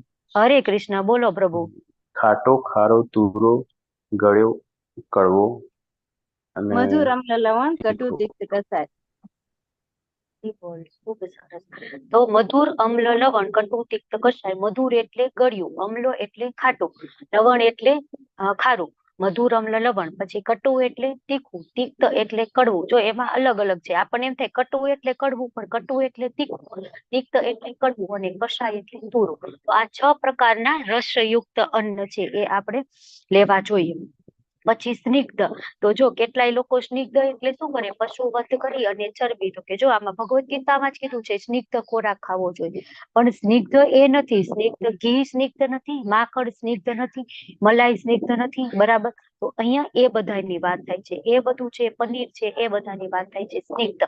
કેમ કે ભગવાને 9મા અધ્યાયમાં કીધું ને, પત્રમ પુષ્પમ ફલમ તોયમ યોગે ભક્ત્યા પ્રયચ્છતિ. તો શું ખાવાનું છે? પત્રમ એટલે પત્ર, પાંદડા, પછી પુષ્પમ એટલે પુષ્પ, પછી પત્રમ પુષ્પમ ફલમ ફળ, અને તોયમ એટલે પાણી. તો આપણે આટલું જ ખાવાનું. નહીતર તો ભગવાન અંદર ક્યાંક માંસ ને એડ કરે ને, માંસ ખાવાનું હોત તો ભગવાને એક વખત પેલા કહી દીધું કે આટલું જ, અને ભગવાનને ભોગ લગાડીને જ ખાવાનું છે. આપણે પેલા ભગવાનને અર્પણ કરો, પછી આપણે ખાવ. તો ભગવાને જ કીધું હું આ 3 વસ્તુ જ ખાઉં છું, અસ્નામી, હું ખાઉં છું. પણ હું ખાઉં છું 4 વસ્તુ, પત્રમ પુષ્પમ ફલમ તોયમ. તો એમાં ચરબી કે એવું માંસ ક્યાંય આવતું નથી. એટલે આપણે એમને એ રીતના કહી શકીએ. અને હવે શું છે, ખાધા પછી શાંતિ આપણને થવી જોઈએ, બરાબર.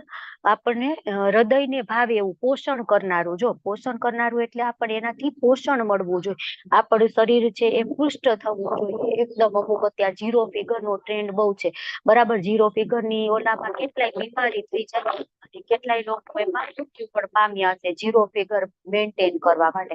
પોષણ મળે એવું ખાઈએ જ નહીં, ખાલી એકદમ સૂકું સૂકું સૂકું એવું જ ખાવાનું. ઘી તો કે એવું ન ખાય, દહીં તો એવું નહીં, માખણ તો એવું નહીં, મલાઈ એવું નહીં, ફ્રૂટ્સ તો એવું નહીં, કઈ ખાવાનું. એ સાવ ઓલી જુવારનો રોટલો, બાજરીનો રોટલો, બસ એટલું જ ખાતા હોય. પછી પેલું ખાય. પોષણ એની જે ન્યુટ્રિશન વેલ્યુ હોય એ 0 હોય તો એને પોષણ ન મળે. તો પોષણ કરનારું અને હૃદયને ભાવે એવું, હૃદયને પણ ભાવે એવું. તો હૃદયને ભાવે એવું એટલે કેવું કે આપણે એ ખાઈને પછી આપણને મનમાં શાંતિ થવી જોઈએ એક પ્રકારની. જો આપણે પશુઓને વધ કરીને મીટ ખાય ને, ત્યારે આમ મનમાં ખાઈ લીધા પછી ખાય ત્યારે તો એ લોકોને સારું લાગતું હશે કે એમ ટેસ્ટ છે ને, જીભ સૌથી આમ કહેવાય ને કે અઘરી છે. બધી જ ઇન્દ્રિયો છે ને એમાં જીભ ખૂબ જ અઘરી ઇન્દ્રિય છે. જીભને આમ કરવી ને આપણે કાબુમાં, એ ખૂબ જ કપરું કામ છે. એટલે જ આપણે જયારે પ્રસાદ ગ્રહણ કરીએ ને ત્યારે બોલતા હોય, શું બોલતા હોય? મહાપ્રસાદે ગોવિંદે નામ બ્રાહ્મણે વિષ્ણવે તલ પુણ્યમ વતમ રાજન વિશ્વાસો દેવ જાયતે શરીર વિદ્યા જાય જડેન્દ્રિયતા કાલ. શું છે? જીવે પેલે વિષય સાગરે તાર મધ્ય જીવા હતી. તો તાર મધ્ય જીવા હતી. જીવા છે ને એ ખૂબ જ અઘરી ઇન્દ્રિય છે, એને કંટ્રોલ કરવા માટે. એને કંટ્રોલ કરવા માટે જ હું તમારો પ્રસાદ ખાઉં છું, બરાબર. તો એ જીભને તો ત્યારે ભાવે જ્યારે મીઠ ખાતા હોય, એવું બધું ખાતા હોય ત્યારે. પણ પછી એક આમ અંદરથી એમ ગિલ્ટ થાય કે મેં આને મારી, આવું મારે ન કરવું જોઈએ. એક વખત તો નોનવેજ ખાનારા માણસોને થોડું કેમ થતું હોય, બરાબર. તો આપણે એવું ફૂડ ખાવાનું કે જે આપણને હૃદયને શાંતિ થાય, આપણને એમ મનમાં ગિલ્ટ ન થવી જોઈએ. તો એક છે ને કે ડેડ ફૂડ અત્યારે છે ને એની બહુ બધી જાહેરાત આવે, બરાબર. કે પેલું પેકેટ ને પેલું પેકેટ ને પેલું પેકેટ, આ ખાવ આ ખાવ આ ખાવ, એવી રીતના ટીનમાં પેક આવે, ઓલી પેકિંગમાં પેક આવે, એવી વસ્તુ ખાવાની. જો તમે ક્યારે એવી એડ જોઈ કે સફરજન ખાવ તો હેલ્ધી રહો, પાલક ખાવ તો આમ થશે? ક્યારેય નહીં. ડ્રાય ફૂડ ની ક્યારેય એ લોકો એડ નહીં કરે. તો આપણને એમ થાય ને તો શું ખાવું જોઈએ? તો સિમ્પલ એક આન્સર કે શું ખાવું જોઈએ, તો કે જેની ટીવીમાં જાહેરાત ન આવે ને એ વસ્તુ આપણે ખાવાની. આ જેની ટીવીમાં જાહેરાત આવે ને એ વસ્તુ આપણે નહીં ખાવાની. જો કોઈ દિવસ એવી પબ્લિસિટી કરવાની જરૂર પડી કે બીટ ખાવું પડે, સફરજન ખાવું પડે, મેથી ખાવી પડે, પાલક ખાવું પડે? કોઈ દિવસ નહીં. કેમ? તો કે એ આપણને ખબર જ છે, બરાબર. અને જે નથી ખાવાની એ વસ્તુનું આવે, ઓટ ખાવ, પછી પેલું ઓલું શું કહેવાય બાળકોનો વિકાસ થાય એના માટે સેરોલેક ખાય, બરાબર. પછી એવા પ્રોટીન પાવડર આવે છે એ બધા પીને શેક પીતા હોય કે એનાથી હેલ્ધી રહીને મસલ્સ બને. બાળકોની ઇમ્યુનિટી માટે ઓલું બોર્નવિટા પીવડાવો ને આ પીવડાવો. તો કાંઈ નહીં, આપણે નાના હતા ત્યારે ક્યાં બોર્નવિટા પીતા, તો આપણી ઇમ્યુનિટી સારી નથી, બરાબર. આટલો કોરોના આટલી 4-5 વેવ જતા રહે તોય આપણે અડીખમ અત્યારે છીએ, તો એનાથી વિશેષ તો કેવી ઇમ્યુનિટી હોય, બરાબર. તો આપણે એવું ખોરાક ખાવાનું, એટલે ઇમ્પોર્ટન્ટ આપણે જોઈ લેવાનું કે એડ આવે એટલે નહીં ખાવાનું, એડ નથી આવતી ને ટીવીમાં તો એ વસ્તુ આપણે ખાવાની. હરે કૃષ્ણ. 1 કલાક થઈ ગઈ છે, આપણે અહીંયા બ્રેક રાખીએ. અને કોને કીર્તન લેવું છે આજે? હરે કૃષ્ણ.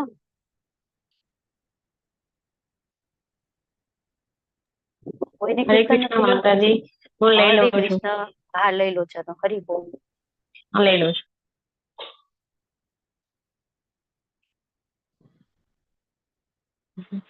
શેર આપશો?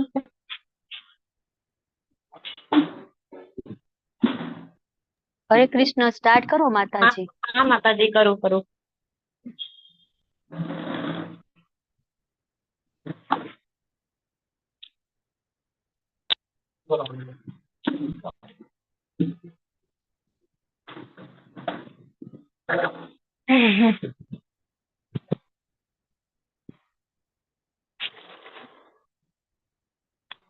હરે કૃષ્ણ સર્વને. સુંદર બાલા સચી દુલારા, સુંદર બાલા સચી દુલાલા, नाचत श्री हरि कीर्तन में, नाचत श्री हरि कीर्तन में, भाले चंदन तिलक मनोहर, भाले चंदन तिलक मनोहर, अलका शोभे कपोलन में, सुंदर बाला सची दुलाला, सिर चूड़ा दर्शी बाले, वन फूल माला या पर डोले, वन फूल माला या पर डोले, पहिरन पीत पीतांबर शोभे, नूपुर ऋणु जुनु चरणों में, नूपुर ऋणु जुनु चरणों में, सुंदर बाला सची दुलाला, राधा कृष्ण एक तनु है, ऐसे कर जाए, राधा कृष्ण एक तनु है, निधुवन मांझे बंसी बजाया, निधुवन मांझे बंसी बजाया, विश्व रूप की प्रभु की सही, आवत प्रगट ही नदिया में, सुंदर बाला सखी दुलाला, कोई गायत है राधा कृष्ण नाम, कोई गायत है हरि गुण गान, कोई गायत है हरि गुण गान, मंगलतान मृगंधर साल, मंगलतान मृदंगर साल, बाजत है कोई रंगण में, बाजत है कोई रंगण में, सुंदर बाला सची दुलाला, नाचत श्री हरि कीर्तन में, नाचत श्री हरि कीर्तन में, हरे कृष्णा कृष्णा कृष्णा हरे हरे, हरे राम રામ રામ હરે હરે હરે કૃષ્ણ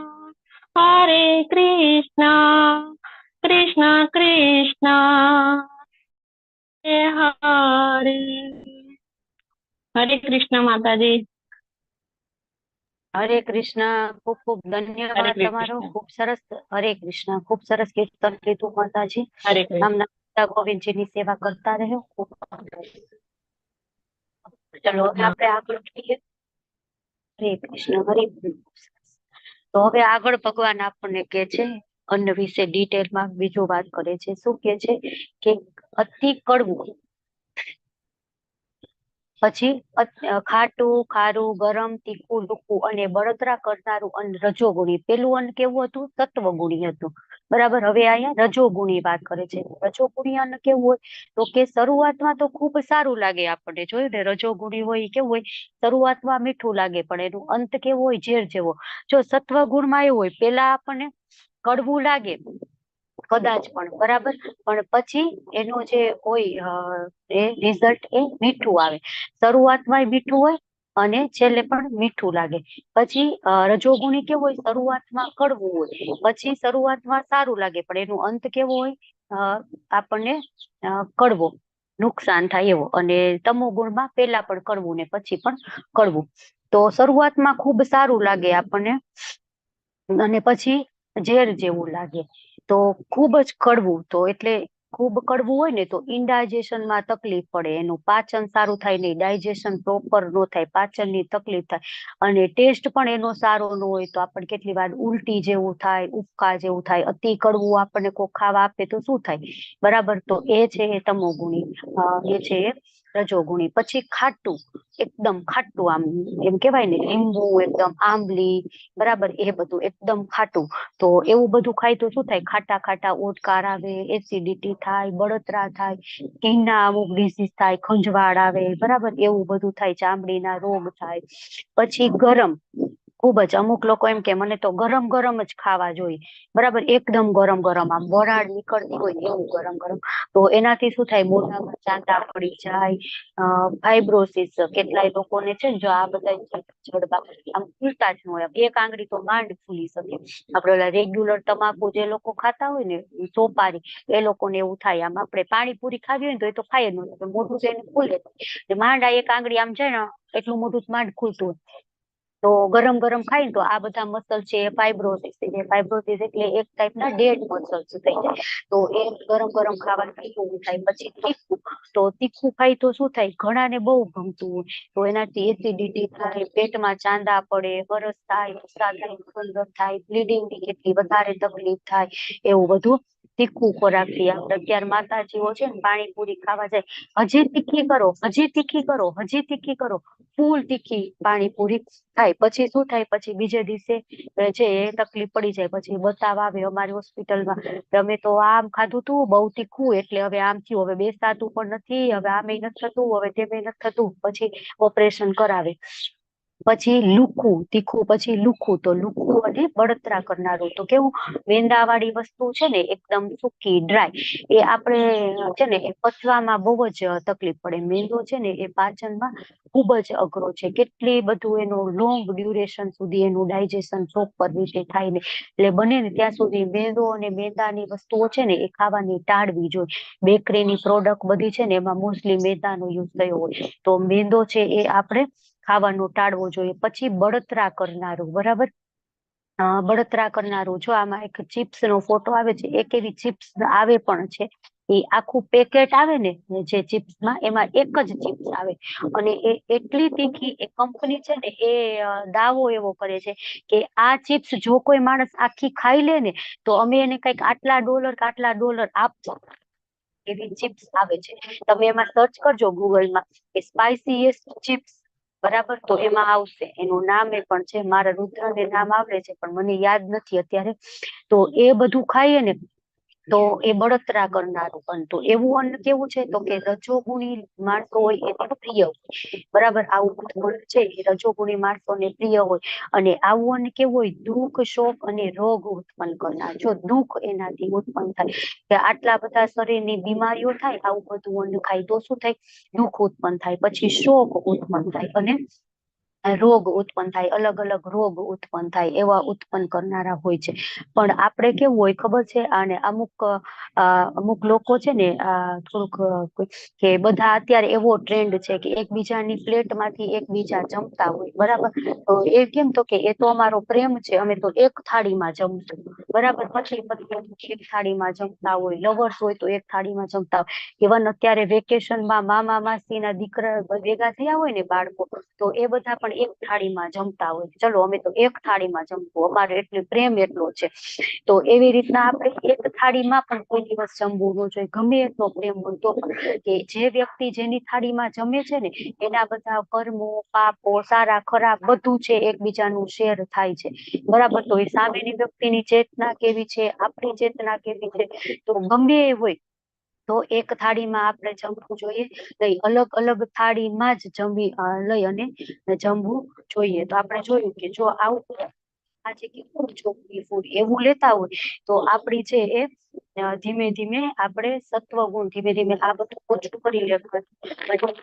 આપણે સત્વગુણી ફૂડ કયું છે એ આપણે જાણી અને એ ફૂડ તરફ આગળ વધવાનું.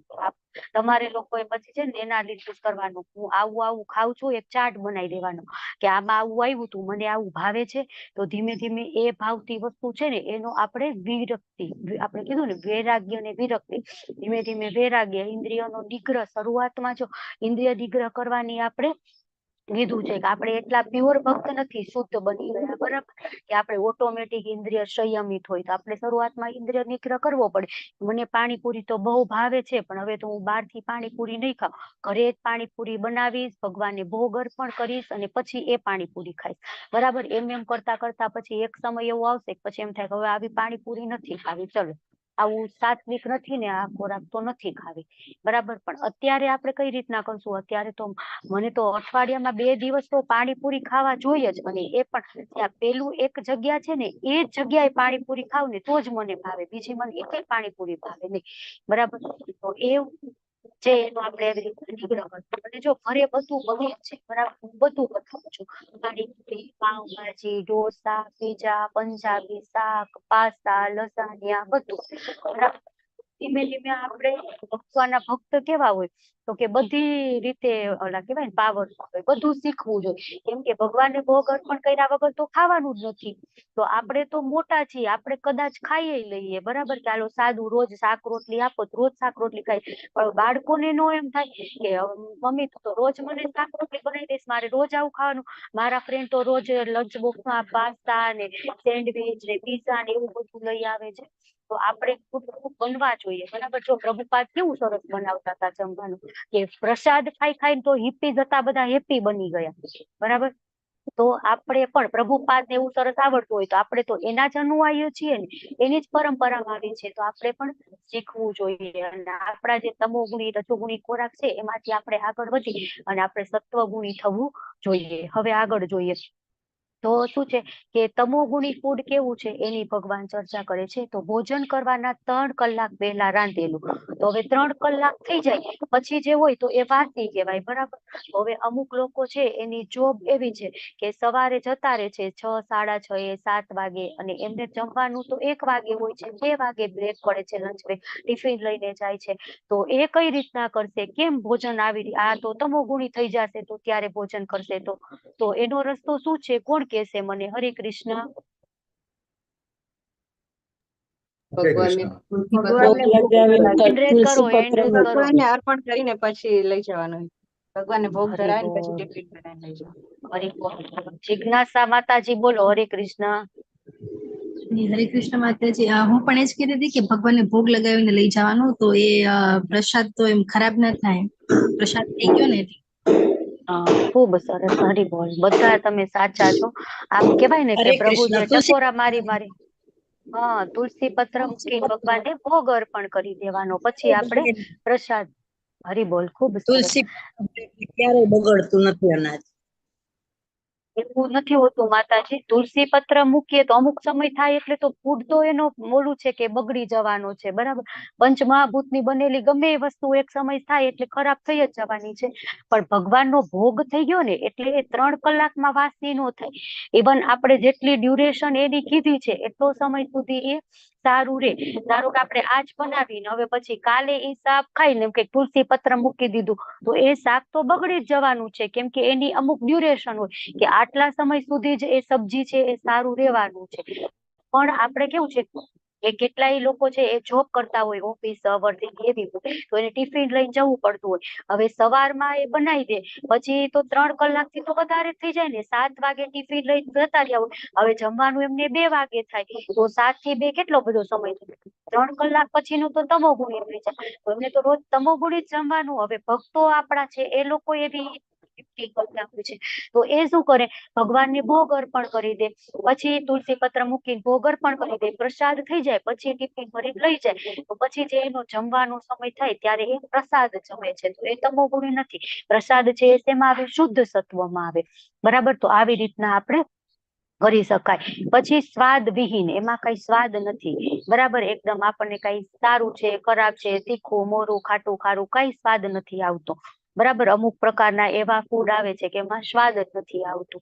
પછી ઓલું એક ફ્રૂટ એવું કઈક આવે છે તો એમાંય બિલકુલ સ્વાદ નથી. અમે લોકો તો સલાડ બનાવીને ખાધું ને તો બિલકુલ ભાવ્યું જ નહીં. નામ તો મને અત્યારે યાદ નથી પણ બહુ આમ ગ્રીન કલર નું આટલું.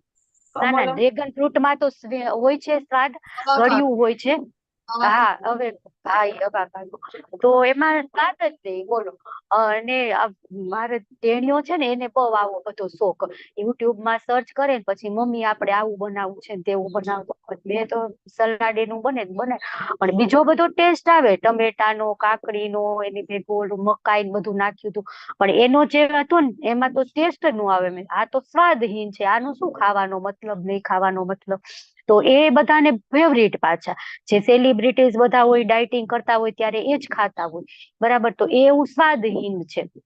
પછી બગડેલું, જો આમાં નીચે આ જે બતાવેલું છે ને બીજો ફોટો, એક વ્હાઈટ કલર નો પીસ છે, બરાબર, અને એક બીજો છે. એમાં વ્હાઈટ કલર ની છે ને, આમાં વિડીયો નથી મારાથી પ્લે થતો, તો એમાં આમ કીડા આમ હલતા હોય છે.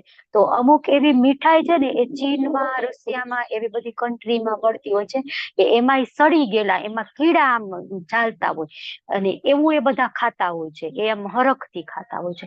અને અમુક આપણે ચીનના તો વાત જ શું કરવી, એ તો સાપોલિયા, અળસિયા ને સાપ, ઇવન સાપ ખાઈ જાય, બોલો. આપણે તો આમ વિચાર ન કરી શકીએ. આ કોરોના આવ્યો ત્યારે તો આપણે જાણ્યું, બેટ ખાઈ જાય. કેટલા માણસો આમ કહેવાય એના માટે તો આમ કઈ કહેવાય જ નહીં, એક વસ્તુ નથી છોડતા કે આ વસ્તુ નહીં ખાવાની, બધું જ ખાઈ જાય. ઇવન આપણે જે ન્યૂબોર્ન ચાઇલ્ડ હોય ને, બાળક મરેલું કાંઈક જન્મે ને તો એનું પણ માંસ ખાઈ જાય, એનું પણ મીટ ખાઈ જાય, બરાબર. તો આ બધા કેવા કહેવાય? ઘોર ઘોર તમોગુણી, ઘોર તમોગુણી કહેવાય ને કે અસુરો. અસુરો પણ સારા હતા, બરાબર. એને પણ કઈક તો હતું પ્રવૃત્તિ ને નિવૃત્તિ, કઈક તો માનતા હતા. પણ આ લોકો તો હવે ઘોર તમો. જો આપણે કેટલા એમ કે ને કે ડુંગળી લસણમાં ક્યાં નથી ખાવાનું એવું લખ્યું છે, તમે ક્યાંય પર્ટિક્યુલર તેવું નથી. પણ કોણ એમ કે છે ડુંગળી લસણમાં ગંધ નથી આવતો? આવે છે ને. આપણે ડુંગળી લસણ ખાધી હોય ને તો આમ 1-1.5 ફૂટ દૂર બેઠા હોય ને તો પણ ગંધ આવે કે આમાં આવી ગંધ આવે છે. કે ડુંગળી લસણ ખાઈને આપણે કોઈક મીટિંગમાં જવું હોય, કોઈકને મળવા જવું હોય ને તો પણ પેલું માઉથ ફ્રેશનર મારવું પડે પછી આપણે જાય. અથવા તો આપણને ખબર છે ઓલરેડી પહેલેથી કઈ જવાનું છે તો એ દિવસે ડુંગળી લસણ ખાવાનું ટાળીએ, બરાબર. તો ડુંગળી લસણ છે એ એમાં દુર્ગંધ મારતું, તો આપણે એને કહી શકાય જો ભગવાન 17.10 માગે છે કે દુર્ગંધ મારતું નથી ખાવાનું. અને કોઈ વ્યક્તિ એવું નહીં એમ કે લસણ ડુંગળીમાં દુર્ગંધ નથી આવતી, બરાબર. તો દુર્ગંધ મારતું નહીં, કોઈનું પણ એટલું નહીં ખાવાનું, બરાબર. અમુક લોકો છે ને એમ કે પાણી પીતા હોય ને, કઈ પણ પીવાની વસ્તુ પીતા હોય ને તો આમ પેલા ઊંચેથી પીવે પછી બીજાને આપે, પછી આપણે કહીએ આ તો હેઠું છે. તો ઊંચેથી પીધું એ ક્યાં હેઠું છે? અરે તમે ઊંચેથી પીધું, મોઢું ખોલ્યું, તમારા બેક્ટેરિયા બધા એ પાણીમાં તો ગયા ને, બરાબર. તો એ પણ હેઠું છે. એટલે એક આપણી મેન્ટાલિટી હોય કે ઊંચેથી પીએ ને તો હેઠું નથી, પણ ઊંચેથી પીવો ને તો પણ એઠું જ છે, બરાબર. તો એવું એઠું પણ તમોગુણી છે. પછી અસ્પૃશ્ય વસ્તુઓનું બનેલું કે જે આપણને ગમે જ નહીં એવી વસ્તુમાંથી બનેલું હોય, તો એ બધું છે એ કેવું છે, તમોગુણી છે. તમોગુણી લોકોને પ્રિય છે. તો આપણે ફરીથી જોઈ લેવાનું કે આપણે કેવું ખોરાક ખાવાનો છે. આપણે આવો ખોરાક ખાવાનો નથી. હવે આગળ આપણે જોઈએ, ભગવાન હવે છે ને યજ્ઞની વાત કરે છે. ભગવાન આપણને વિવિધ પ્રકારના યજ્ઞો, અન્નનું આપણને સમજાવ્યું, હવે આપણને યજ્ઞનું સમજાવે છે.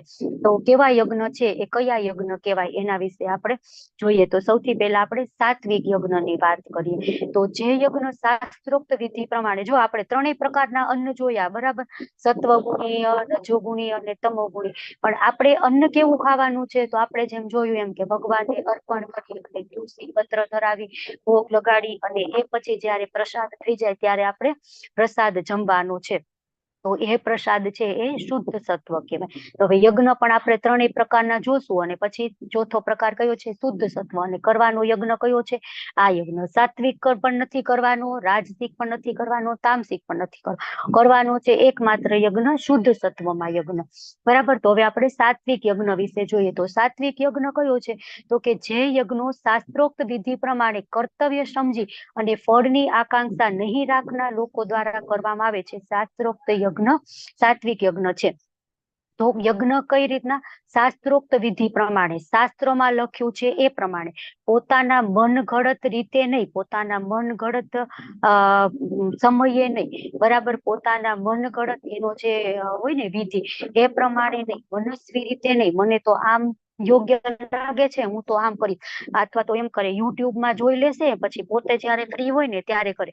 પણ યજ્ઞ કેવું હોય, સવારના સમયમાં જ કરવો જોઈએ. સંધ્યા સમય થાય પછી યજ્ઞ થાય નહીં. જો આપણે અત્યારે કેવું હોય 4 વાગે એટલે તો એમાં 4 વાગે એટલે બીડું હોમવાનો સમય થાય એટલે એમાં બીડું હોમી દેવાનો, પછી પણ અમુક લોકો તો યજ્ઞ જેવા કરે, સાંજે જ ચાલુ 6 વાગે યજ્ઞ ચાલુ થાય, 7 વાગે યજ્ઞ ચાલુ થાય. અને સૌથી આ એ કહીને કે સમય એમાં જોતા નથી, અત્યારે લગ્ન વખતે યજ્ઞ કરે, ખબર છે તમને? લગ્ન થાય ને ત્યારે યજ્ઞની જે હોય ને એ વેદી, એના ફરતે જ ફેરા ફરવાના હોય. તો અમુક તો રાતના યજ્ઞ રાખે. હવે રાત્રે તો યજ્ઞ થાય જ નહીં. તમે શાસ્ત્રમાં જોવો પછી શું થાય કે થોડોક સમય થાય એટલે ડિવોર્સ, થોડોક સમય થાય તો પતિ પત્નીને બનતું નથી, આમ નથી થતું, તેમ નથી થતું, જેનો બેઝ છે એ શાસ્ત્રમાં નથી, શાસ્ત્ર પ્રમાણે વર્ણન કરેલું નથી, એટલે એવું થતું હોય છે. તો શાસ્ત્રોક્ત વિધિ પ્રમાણે કરવાનું, પછી કર્તવ્ય સમજીને કરવાનું, પરાણે નહીં કરવાનું કે મારે તો કરવો નથી પણ હવે ઘરના વડીલો કે છે એટલે પરાણે કરું છું. તો એમ નહીં, મારી ફરજ છે, મારે કૃષ્ણ માટે કરવું છે, સમજીને કરવાનું. અને ફળની આકાંક્ષા નહીં રાખવાની કે હે માતાજી મને આમ થશે, મારું ઘર આટલું મોટું બની જશે તો હું નવચંડી યજ્ઞ કરીશ, કે હે શંકર ભગવાન આમ થશે ને તો હું તમારો આ યજ્ઞ કરીશ, બરાબર. એવી ફળની આશા નહીં રાખવાની. તો એવો યજ્ઞ છે એ સાત્વિક યજ્ઞ છે. એક જ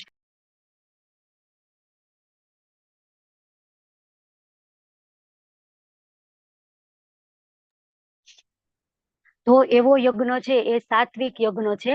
તો એ સાત્વિક યજ્ઞ, પણ આપણે જો સાત્વિક યજ્ઞ પણ નથી કરવાનો, આપણે કયો યજ્ઞ કરવાનું છે? હરે કૃષ્ણ બોલો ચલો. નામ જપ યજ્ઞ. જપ યજ્ઞ. જપ યજ્ઞ આપણે કયો કરવાનો છે? જપ યજ્ઞ. અને જપ યજ્ઞમાં પણ કેવી રીતના કરવાનું? તો આપણું કર્તવ્ય છે, બરાબર. આપણે કૃષ્ણના દાસ છીએ, કૃષ્ણની સેવા કરવાની છે. અને કૃષ્ણ જપ યજ્ઞનું નામ જપ યજ્ઞ. યજ્ઞોમાં હું જપ યજ્ઞ છું, ભગવાન કે છે ને, તો એટલા માટે આપણે કરવાનો છે, બરાબર. એમાં પણ ફળની આશા નથી રાખવાની. અમુક લોકો એવું હોય હું 32 માળા કરીશ અને આમ થઈ જાય, બરાબર. અમુક કેટલાય હું કેટલાય સમયથી 16 માળા કરું છું પણ મને જોબ તો ક્યાંય સારી લાગતી નથી. તો એવા ફળની આકાંક્ષાથી નહીં કરવાનો આપણે, બરાબર. આપણે એ રીતના યજ્ઞ કરવાનો. યજ્ઞ નામ જપ યજ્ઞ. પછી આગળ યજ્ઞના પ્રકારમાં શું કહે છે ભગવાન કે રાજસિક યજ્ઞની વાત કરે છે કે હે ભરત શ્રેષ્ઠ, જે યજ્ઞ અમુક દુન્યવી લાભ માટે કે ગર્વ ખાતર કરવામાં આવે છે તેને તું રજોગુણી જાણ. તો અમુક યજ્ઞ છે એ કેવા હોય? દુન્યવી લાભ માટે, બરાબર. તો દુનિયાવી લાભ કેવો કે આ લોકોએ છે એ યજ્ઞ કર્યો ને તો એને 5 લાખનો ખર્ચો કર્યો, હું તો 11 લાખનો ખર્ચો કરીશ, આમાં હું 21 લાખનો ખર્ચો કરીશ, કે આને તો 11 લાખ અનુષ્ઠાન કરાવ્યા ને 21 લાખ અનુષ્ઠાન કરાવીશ, બરાબર. તો એનાથી શું થશે તો કે મારી જે મારી કંપની છે ને એનો વિકાસ થશે, બરાબર. એ લોકોને એમ કે તમે એટલા માટે યજ્ઞ કરો, બરાબર, કે મારા ઘરમાં આમ થઈ જાય, બરકત આપે, ધન મળે, બરાબર, ધનિક થઈ જાય, દેખાડો કરે બધાને કે હું તો ખૂબ જ ધાર્મિક માણસ છું. તો તમે ભાગવત કથા કરાવો ને ધાર્મિક માણસ છો તો, બરાબર, કે તો તમારા પિતૃઓનો ઉદ્ધાર થશે, 2-4 લોકોનો સાંભળશે તો એ લોકોનો ઉદ્ધાર થશે. પછી એ લોકો એમ કે આ લોકો આમને યજ્ઞ કરાવ્યો હતો ને એના રિલેટિવ હોય અથવા તો આડોશ પાડોશી હોય તો કેટલા રૂપિયા ખર્ચો થયો, તો કે 5 લાખ. તો કે ચલો હું 10 લાખ, 15 લાખ, 20 લાખ ખર્ચો થાય ને એવો યજ્ઞ કરાવ. પછી કે આમને જે યજ્ઞ કરવા વાળા પુરોહિતો હતા ને અમદાવાદ થી બોલાવ્યા હતા, હું વૃંદાવન થી બોલાવું, હરિદ્વાર થી બોલાવું, બરાબર, મથુરા થી બોલાવું, એવી રીતના ગર્વ માટે કરવામાં આવતું. તો ઘણા લોકો છે એમાં ધાર્મિક કાંઈ ન હોય, માત્ર દુનિયાવી લાભ હોય કે કાંઈક પ્રાપ્ત કરવું છે, સુપુત્ર પ્રાપ્ત કરવા માટે યજ્ઞ કરે, બરાબર. તો સુપુત્ર પ્રાપ્ત કરીને શું થાય, કુળ પરંપરા આગળ વધશે અને અમારું કુળ છે રોશન થશે. એક એવો સુપુત્ર ઉત્પન્ન થાય એ તો એને જ ખબર હોય, બરાબર. પછી ભગવાનની ખુશી માટે યજ્ઞ કરો તો કે ના એવું કઈ આવે નહીં, એકાદ જપ કરો ને તો કે ના એવું અમારું એવું કઈ ન આવે, અમારા મનમાં ચાલુ જ હોય. આપણે કહીને એટલે અમુક લોકો મોસ્ટલી એમ જ કહેતા હોય કે એક માળા તો કરો, તો કે અમારે તો આખો દિવસ મનમાં ચાલુ હોય, અમારે એવું માળા લઈને બેસવાનું જરૂર નહીં, બરાબર. અમુક આપણે 16 રાઉન્ડ કરવા હોય ને તો આપણે એક ધારા સવારે થાય, ક્યારેક નો ટાઈમ મળે તો બપોરે સાંજે કેવી રીતના કરતા હોય તો આપણને સલાહ દેવા આવતા હોય. અત્યારે થોડા કરાય, હવે સવારનો સમય જ બેસ્ટ છે જપ કરવા માટે. પણ તમે ઉઠો જ ખરા મંગળા આરતીમાં, તુલસી આરતી, નરસિંહ આરતી બધું કરો, પછી તમે સલાહ દેજો. પોતાને કરવું હોય કાંઈ નહીં, બરાબર, પણ બધાને સલાહ દેવામાં એટલા ને અને દેખાવ એવો કરશે ને કે પોતે ખૂબ જ બધા ધાર્મિક છે. તો મોટા ભાગના અત્યારે યજ્ઞ થાય એ શેના માટે થાય કે અત્યારે આપણી ભૌતિક ઈચ્છાઓની પૂર્તિ માટે. ક્યારેય આપણે જોયું કે ભગવાન હું આ યજ્ઞ કરું પણ મારે કાંઈ નથી જોતું, ખાલી તમને ખુશ કરવા માટે કરું છું. કોઈ એવો યજ્ઞ કરે છે?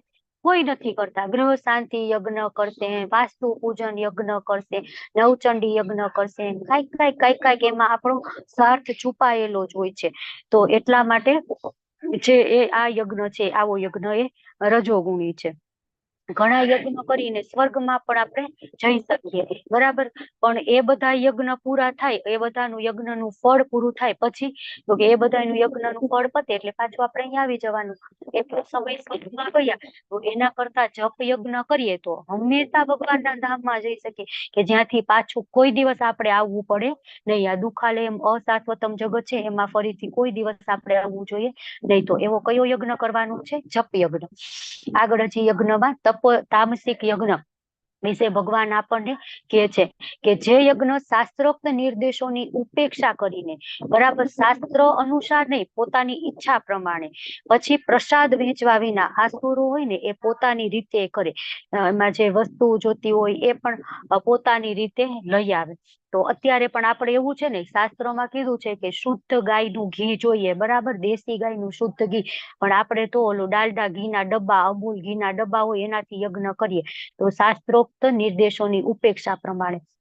પછી પ્રસાદ વહેંચવા વિના, જો જ્યારે પણ આપણે યજ્ઞ કરીએ ને ત્યારે યજ્ઞ પૂરું થાય પછી બીડો ઉમાય પછી વિષ્ણુજીને અર્પણ કરવાનો હોય ભોગ, પછી એ વિષ્ણુ જમી લે પછી આપણે એને પ્રસાદ તરીકે બધાને વહેંચી. પણ અત્યારે તો કેવું હોય, એક બાજુ યજ્ઞ ચાલુ હોય, એક બાજુ જમણવાર ચાલુ હોય, એમાં ક્યાંય પણ પ્રસાદ હોતો નથી. કેટલું બધું મેન્યુ હોય જમવામાં, બરાબર, કેટલાય પ્રકારનું હોય જમવાનું, પણ એક પણ વસ્તુ ભગવાનને અર્પણ કરેલી હોય નહીં. તો એ પ્રસાદ નો કહેવાય. તો પ્રસાદ વહેંચ્યા વિના કરે તો એનું કઈ ફળ ન મળે. અને ઇવન જે જો યજ્ઞ કરી આપણે પછી ભોગ લગાડી પછી પ્રસાદ આપી તો જે માણસો પ્રસાદ ગ્રહણ કરે છે એનું પણ કલ્યાણ થાય ને, પણ પ્રસાદ વેચવામાં જ નથી આવતો આ તો યજ્ઞમાં, અત્યારના યજ્ઞમાં, તો એ લોકોનું પણ કલ્યાણ નહીં થાય, બરાબર. જસ્ટ ટાઈમ વેસ્ટ, બરાબર, ટાઈમ વેસ્ટ છે, એના સિવાય બીજું કઈ નથી.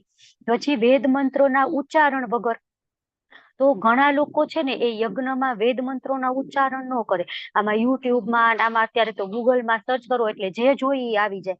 બરાબર. હવે પ્રોપર પ્રોનાઉન્સિએશન પણ ન થતું હોય, ખબર ન પડતી હોય કઈ રીતે આ વાંચવું, તો પણ એ રીતના કરતા હોય છે. અને જો એક માત્રા વેદ મંત્રો હોય ને એમાં એવું એક માત્રાની એક રસવાઈ, એક દીર્ઘાઈ, એક રસવાવ, એક દીર્ઘાવ એની ભૂલ પડી જાય ને તો પણ આખા મંત્રના મિનિંગ બદલાઈ જતા હોય છે. તો આ લોકોને તેવું કઈ ન હોય, અમે તો યુટ્યુબમાં જોઈ લીધું આવી રીતના હવન થાય, અમે તો હવન કરવા માંડીએ. અરે ભાઈ, તો આ વેદ બધા બ્રાહ્મણો છે એ બધે સકામ ભણવા જાય છે, વારાણસી, કાશી 12-12, 15-15 વર્ષ ભણે અને પછી અહીંયા આવી અને આપણને આ બધા યજ્ઞ કરાવતા હોય. તો એ બધા મૂર્ખા છે, યુટ્યુબમાં જોઈને ન શીખી લે. તો એ કઈ નહીં, અમે તો આમાં યુટ્યુબમાં જોઈને શીખી લીધું, અમે યજ્ઞ કરી દીધું. પછી પુરોહિતોને દક્ષિણા આપ્યા વગર, બરાબર, જો આપણે યજ્ઞ કરાવીએ ને એટલે જે પુરોહિતો આવ્યા હોય ને એ બધાને દક્ષિણા આપવી પડે. જો એ લોકોને દક્ષિણા ન આપીએ ને તો એ યજ્ઞનું ફળ ન મળે, એ અપૂર્ણ યજ્ઞ કહેવાય, તામસિક યજ્ઞ કહેવાય. તો આપણે બધું યજ્ઞ કરીએ ને તો કેટલો બધો ખર્ચો કરીએ, જમણવારમાં, પેરામણીમાં, પેલામાં ઘણો બધો ખર્ચો કરીએ. જયારે પુરોહિતોને દક્ષિણા આપવાની વાત આવે ને બ્રાહ્મણોને, તો ત્યારે આપણે શું કહીએ, તો લાલચું છે, હવે કલાક 2 કલાક યજ્ઞ કરવાના, આટલા બધા થોડા રૂપિયા હોય દેવાના, બરાબર. પણ પુરોહિતોનો એ હક છે, એટલે આપણે દક્ષિણા આપવી જ જોઈએ. પછી શ્રદ્ધા વગર કરવામાં આવે તો ઠીક છે, બધા કેમ કરે છે, આપણે એમ થાય ઠીક છે, હવે મમ્મી પપ્પાએ કીધું વડીલોએ યજ્ઞ કરવાનું, કરી લે. શ્રદ્ધા તો કઈ છે નહીં, પણ આ લોકો કરે છે, આ લોકો કરે છે. હવે કાર્તક મહિનો આવે, બધા રાંદલ તેડે છે, તો આપણે તેડી દો. ચૈત્ર મહિનો આવે છે, બધા ભાગવતમ સપ્તાહ બેહાડે છે, બેસાડી દો. પણ એ ભાગવતમ 7 દિવસનું બેહાડ્યું, એમાં જે યજમાન માણસ છે એ 1 દિવસ કે 1 કલાક પણ શાંતિથી સાંભળશે નહીં. બધાની આગતા સ્વાગતામાં પડેલા છે, બરાબર, આવો ને બેસો ને મોબાઈલમાં મંડ્યા છે ને બીજે બધે આડે અવડે બધી વ્યવસ્થામાં પડેલા છે. તો એ યજ્ઞ કરવાનો કાંઈ પણ મતલબ નથી. એવો યજ્ઞ છે એ તામસિક યજ્ઞ છે. તો મોટા ભાગના યજ્ઞ કેવા હોય, રજોગુણી, તમોગુણી. અને લગ્નમાં ખાસ છે આપણે આ જોવા મળે કે વિષ્ણુ ભગવાનનું આહવાન કરેલું હોય, બરાબર, યજ્ઞ કરવામાં આવતું હોય, તો એમાં બધા બૂટ ચપ્પલ પહેરીને ફરતા હોય. આપણે વાત કરીએ એમ પ્રસાદ તો હોય જ નહીં, બરાબર. જે એક બાજુ તો વર વધુ હજી તો આમ જ્યાં ગયા હોય મંડપમાં બેઠા હોય ત્યાં તો જમવાનું ચાલુ થઈ જતું હોય, તો એમાં ક્યાં પ્રસાદ હોય, વિષ્ણુને ભોગ લાગ્યો જ નથી, બરાબર. પછી કેમેરા વાળા હોય, એકદમ આમ કરો ને આમ કરો, ઓલા જે હોય ને પુરોહિતો એને એમ કે જલ્દી તમે કરો, બ્રાહ્મણોને જલ્દી બને એટલું જલ્દી. કેમ તો કે પછી અમારે ફોટો સેશન નો ટાઈમ નહીં વધે.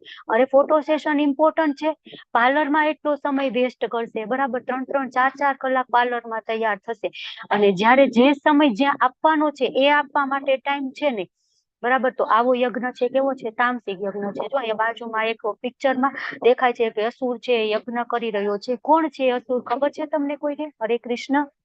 ભસ્માસુર. હરી બોલ, ખૂબ સરસ. ભસ્માસુર છે.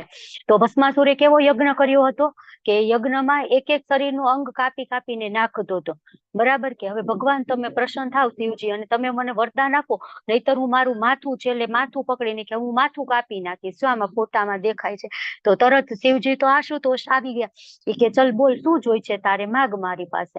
તો કે મને એવું વરદાન આપો હું જેને અડું ને એ વસ્તુ બળીને ભસ્મ થઈ જાય. ભગવાન કે તથાસ્તુ, આપી દીધું શિવજીએ તો વરદાન.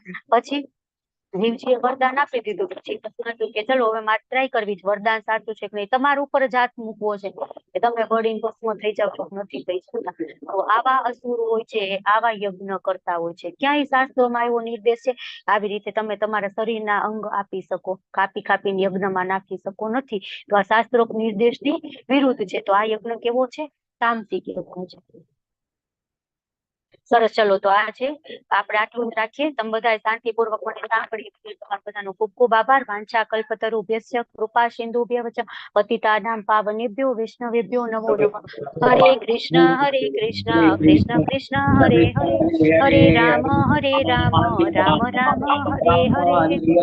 હરે કૃષ્ણ માતાજી. હરે કૃષ્ણ.